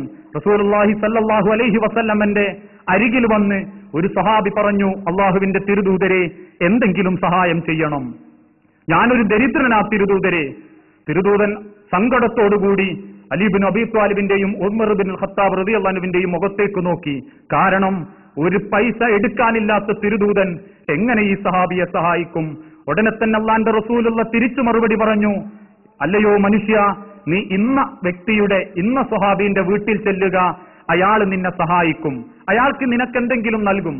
സന്തോഷത്തോടെ ആ സഹാബി, ദരിദ്രൻ, ആ പറയപ്പെട്ട സഹാബിയുടെ വീട്ടിലേക്കെത്തി. വീട്ടിലെത്തിയപ്പോ കേൾക്കുന്നത്, വീട്ടിന്റെ ഉമ്മറത്ത് നിന്ന് കേട്ടു, കത്തിത്തീരാറായ ഒരു മെഴുകുതിരി എടുത്തു കളഞ്ഞതിന്റെ പേരിൽ ആ സ്വഹാബി ഭാര്യയെ ശകാരിക്കുന്നു. ഉടനെ ഇത് കേട്ട ദരിദ്രൻ തിരിച്ചു റസൂലുള്ളാന്റെ അടുത്തേക്ക് തന്നെ മടങ്ങി. തിരുദൂതര് ചോദിച്ചു, എന്തേ, അവൻ എന്നെ സഹായിച്ചിട്ടില്ലേ? ഉടനെ മറുപടി, തിരുദൂതരെ, അവൻ പിശുക്കനാന്ന് തോന്നുന്നു. കാരണം കത്തിത്തീരാറായ ഒരു മെഴുകുതിരിക്ക് വേണ്ടി ഭാര്യനെ ശകാരിക്കുന്ന കാഴ്ചയാ കണ്ടത്, അതുകൊണ്ട് ഞാൻ മടങ്ങിപ്പോന്നു. തിരുദൂതർ പറഞ്ഞു, ഇല്ല, മടങ്ങിക്കോ, എന്നെ സഹായിക്കും അവൻ. 2ാമത്തെ തവണയും തിരിച്ചു പോന്നു. 3ാമത്തെ തവണയും തിരുദൂതർ പറഞ്ഞയച്ചു. 3ാമത്തെ പ്രാവശ്യം അവൻ വീട്ടിൽ നിന്ന് തിരിച്ചിറങ്ങുമ്പോ 3 തവണയും ഇയാൾ വന്നത് കണ്ട വീട്ടിലെ സ്വഹാബി പുറത്തേക്കിറങ്ങി ചോദിച്ചു, എന്തേ സഹോദരാ വന്നത്, നീ വരാനുള്ള കാരണം എന്താ? ഉടനെ തന്നെ ദരിദ്രന്റെ മറുപടി, അള്ളാന്റെ തിരുദൂതർ പറഞ്ഞയച്ചിട്ട് വന്നതാ, നിങ്ങൾ സഹായം ചെയ്യുമെന്ന് കേട്ടിട്ട്. എന്നിട്ട് എന്തേ നീ മടങ്ങിപ്പോകുന്നത്? എനിക്ക് മനസ്സിലായി, കത്തിത്തീരാറായ ഒരു മെഴുകുതിരിക്ക് വേണ്ടി ഭാര്യയെ ഇത്രമാത്രം ശകാരിക്കുന്ന താങ്കൾ ഒന്നും നൽകില്ല, പിശുക്കനാണെന്ന് എനിക്ക് ബോധ്യപ്പെട്ടു, അതുകൊണ്ട് മടങ്ങിപ്പോകുകയാ. പുഞ്ചിരിച്ചുകൊണ്ട് അവിടെ നിൽക്കാൻ പറഞ്ഞ് അകത്തുപോയി 10 സ്വർണ്ണ നാണയങ്ങൾ എടുത്തുകൊണ്ടുവന്ന് ദരിദ്രന്റെ കയ്യിലേക്ക് വെച്ചുകൊടുത്തിട്ട് ആ സഹാബി അദ്ദേഹത്തെ മാറത്തേക്ക് ചേർത്ത് പിടിച്ചിട്ട് പറഞ്ഞു, എന്റെ പൊന്നു സഹോദരാ, ഞാൻ അങ്ങനെയൊക്കെ സൂക്ഷിക്കുന്നത് കൊണ്ടാ എനിക്ക് ഇങ്ങനെയൊക്കെ കൊടുക്കാൻ പറ്റുന്നത്. ഞാൻ കത്തിത്തീരാറായ മെഴുകുതിരി കളഞ്ഞതിനല്ല ഭാര്യയെ ശകാരിച്ചത്, ആ മെഴുകുതിരി എനിക്ക് ഇന്നുകൂടി കത്തിക്കാമായിരുന്നു. അപ്പൊ ഇന്ന് കത്തിക്കേണ്ടത് എനിക്ക് ലാഭം, അങ്ങനെ ഞാൻ നീക്കി വെച്ച് സമ്പാദിച്ചതാണല്ലോ നിന്നെ പോലെയുള്ള പാവപ്പെട്ടവർക്ക് കൊടുത്ത് അള്ളാന്റെ സ്വർഗം നേടാൻ ഞാൻ ആഗ്രഹിക്കുന്നത് എന്ന് കേട്ടപ്പോ നിമിഷ നേരത്തേക്ക് ആ സഹാബിയെ തെറ്റിദ്ധരിച്ചു പോയതിന്റെ പേരിൽ സങ്കടപ്പെട്ട് ക്ഷമ ചോദിച്ച് തിരിച്ചു നടക്കുന്ന ചരിത്രം ആ കാലഘട്ടം നമ്മളെ പഠിപ്പിക്കുന്നുണ്ടെങ്കിൽ, ആ രൂപത്തിൽ മാന്യമായി നമ്മൾ വിചാരിച്ചാൽ, നമ്മൾ സൂക്ഷിച്ചാൽ പല വിഷയത്തിലും നമുക്ക് ഏർപ്പെടാനും ആ വിഷയത്തിൽ ഇടപെടാനും സാധിക്കും എന്ന് നമ്മൾ ഓരോരുത്തരും ചിന്തിക്കുക. ഈ വിഷയം ഇനിയും കൂടുതൽ പറഞ്ഞാൽ തീരാത്തത്ര വിഷയം, സൂക്ഷിച്ചാൽ ദുഃഖിക്കണ്ട എന്നുള്ളത് ഇസ്ലാമിന്റെ സകല കാര്യങ്ങളും ഈ വിഷയത്തിൽ പെടും. എന്നാലും നമ്മുടെ ജീവിതത്തിൽ നമ്മൾ ലാഘവത്തോടെ കാണുന്ന, നിസാരമാക്കും 1-2 കാര്യങ്ങളാണ് സൂചിപ്പിച്ചിട്ടുള്ളത്. ആ കാര്യങ്ങളെ അതേ രൂപത്തിൽ ഉൾക്കൊള്ളാൻ സാധിച്ചാൽ നാളെ പടച്ച തമ്പുരാന്റെ കോടതിയിൽ സന്തോഷത്തോടുകൂടി എഴുന്നേറ്റ് നിന്ന് അള്ളാന്റെ സ്വർഗത്തിന്റെ അവകാശികളിൽ പെടാൻ നമ്മൾ ഓരോരുത്തർക്കും സാധിക്കും. മരണം ഇന്നല്ലെങ്കിൽ നാളെ എന്നെയും നിങ്ങളെയും മാടി വിളിക്കുന്നുണ്ട്. ഹൃദയത്തിന്റെ ചലനം നിലച്ചാൽ, ശ്വാസത്തിന്റെ ഗതി മാറിപ്പോയാൽ, ചീറിപ്പാഞ്ഞു വരുന്ന വാഹനാപകടത്തിന്റെ രൂപത്തിൽ, വിഷപ്പാമ്പിന്റെ രൂപത്തിൽ, വൈദ്യുതിയുടെ രൂപത്തിൽ എല്ലാം മറന്നുകൊണ്ടുള്ള മയക്കത്തിനിടയിൽ അള്ളാഹു എന്നെയും നിങ്ങളെയും തിരിച്ചു കൊണ്ടുപോകും. മനസ്സിന്റെ സ്വപ്നങ്ങളും കരളിന്റെ ആഗ്രഹങ്ങളും നോക്കിയിട്ടല്ല ഒരുത്തനെയും അള്ള മരിപ്പിക്കുന്നത്. മോഹങ്ങളുടെ ഭാണ്ഡങ്ങളും പേറി സ്വപ്നങ്ങളുടെ കോട്ടകൾ തേടി ഈ മരുഭൂമിയിലേക്ക് വന്ന നമ്മൾക്ക് തീർച്ചാൽ തീരാത്ത സ്വപ്നങ്ങളുണ്ട്. പക്ഷെ ഇതിനിടയിൽ എപ്പോഴോ അള്ളാഹു എന്നെയും നിങ്ങളെയും തിരിച്ചു വിളിക്കും. എന്റെ നാടായ എന്റെ മൺമണ്ടയിലേക്ക്, എന്തിനേറെ ഞാൻ താമസിക്കുന്ന ദേരയിലേക്ക് തിരിച്ചു ചെല്ലാമെന്ന് പറയാൻ മാത്രം ഒരു ഗ്യാരണ്ടിയില്ലാത്ത വസ്തുവായിട്ടാണ് ഞാൻ ഇങ്ങോട്ട് കയറി വന്നിട്ടുള്ളത്. എന്റെ വാക്ക് കേട്ടുകൊണ്ടിരിക്കുന്ന നിങ്ങൾ ഓരോരുത്തരും ഇന്ന് വീട്ടിലേക്ക് മടങ്ങി ഭാര്യയോ മക്കളോ നമ്മളോ സ്വയം എടുത്തു കുടിക്കുന്ന ഒരു കപ്പ് വെള്ളം തൊണ്ടയിൽ നിന്ന് താഴത്തേക്കിറക്കാൻ കെൽപ്പില്ലാത്തവരാണ് സഹോദരങ്ങളെ. പലരും സങ്കടത്തോടെ പറയുന്ന വർത്തമാനങ്ങൾ കേൾക്കാറുണ്ട്. ഇന്നലെ ഫ്ലൈറ്റ് ഇറങ്ങി, ഇന്ന് വാഹനം ഇടിച്ചു മരിച്ചു. ഇന്നലെ നാട്ടിൽ ഫ്ലൈറ്റ് ഇറങ്ങി, ഒരാഴ്ച വിവാഹത്തോടുകൂടി സന്തോഷിച്ചു, കല്യാണത്തിന് ശേഷം നവവരൻ മരിച്ചു. എന്നാൽ കിടക്കുന്ന കിടപ്പിൽ രാത്രി ഭക്ഷണം കഴിച്ച് കടന്നതാ രാവിലെ തണുത്ത് കിടക്കുന്നു. ഇങ്ങനെ എത്രയെത്ര കഥകൾ. അതിലൊരു കഥ നാളെ ഞാനായിരിക്കും, അതിലൊരു കഥ നാളെ നിങ്ങളായിരിക്കും. ആരോടും പരാതി പറയാതെ, ആർക്കു മുമ്പിലും സഹായം ചോദിക്കാൻ പറ്റാതെ, ആ ആഗ്രഹങ്ങളും സ്വപ്നങ്ങളും ഈ ദുനിയാവിൽ ഉപേക്ഷിച്ചിട്ടുള്ള യാത്രക്കിടയിൽ സൂക്ഷിക്കേണ്ടത് സൂക്ഷിക്കണം, തിരുത്തേണ്ടത് തിരുത്തണം. ആ തിരുത്തലുകളാണ് നാളെ അള്ളാഹുവിന്റെ കോടതിയിലുള്ള സന്തോഷം. എന്നാൽ ആ തിരുത്താൻ സാധിക്കാത്തതാണ് നാളെ അള്ളാഹിന്റെ കോടതിയിലുള്ള ദുഃഖവും. ആ രൂപത്തിൽ ചിന്തിക്കുകയും സന്തോഷത്തോടുകൂടി അള്ളാഹുവിന്റെ ദീനിനെ സ്നേഹിക്കുകയും ചെയ്യുന്ന യഥാർത്ഥ വിശ്വാസികളിൽ അള്ളാഹു നമ്മളെ എല്ലാവരെയും ഉൾപ്പെടുത്തുമാറാകട്ടെ. അള്ളാഹുവെ, അറിഞ്ഞോ അറിയാതെയോ ചെയ്തു കൂട്ടിയിട്ടുള്ള സകല തെറ്റുകുറ്റങ്ങളും നീ ഞങ്ങൾക്ക് പുറത്തു തരണേ തമ്പുരാനെ. അള്ളാഹുവെ, നിന്റെ മാരക പരീക്ഷണത്തിൽ നിന്നും വേദനിപ്പിക്കുന്ന രോഗങ്ങളിൽ നിന്നും ഞങ്ങളെ നാടിനെയും കുടുംബത്തെയും ഞങ്ങളെയും കാത്തുകൊള്ളണമേ തമ്പുരാനെ. അള്ളാഹുവെ, മക്കളില്ലായ്മ കൊണ്ട് സങ്കടപ്പെടുന്ന ആളുകൾക്ക് ആ സങ്കടങ്ങൾ നീക്കി മക്കളെ അനുഗ്രഹം കൊടുത്ത് സന്തോഷം നൽകണമേ തമ്പുരാനെ. അള്ളാഹുവെ, മക്കളുണ്ടായിട്ടും സങ്കടപ്പെടുന്ന രക്ഷിതാക്കൾക്ക് ആ സങ്കടങ്ങൾ നീ ലഘൂകരിച്ചു കൊടുക്കണമേ തമ്പുരാനെ. അള്ളാഹുവെ, സാമ്പത്തിക പ്രയാസം കൊണ്ടും മറ്റു പല ബുദ്ധിമുട്ടുകളെ കൊണ്ടും പ്രയാസപ്പെടുന്ന വ്യക്തികൾക്ക് ആ പ്രയാസങ്ങളെല്ലാം നീ ലഘൂകരിച്ചു കൊടുക്കണമേ തമ്പുരാനെ. റബ്ബന തഖബ്ബൽ മിന്ന ഇന്നക അൻത സമീഉൽ അലീം വതുബ് അലൈനാ ഇന്നക അൻത തവ്വാബുർ റഹീം. റബ്ബന അതിനാ ഫിദ് ദുനിയ ഹസന വഫിൽ ആഖിറതി ഹസനത വഖിനാ അദാബന്നാർ. റദവാന അനിൽ ഹംദുലില്ലാഹി റബ്ബിൽ ആലമീൻ. അസ്സലാമു അലൈക്കും വറഹ്മത്തുള്ളാഹി വബറകാതുഹു.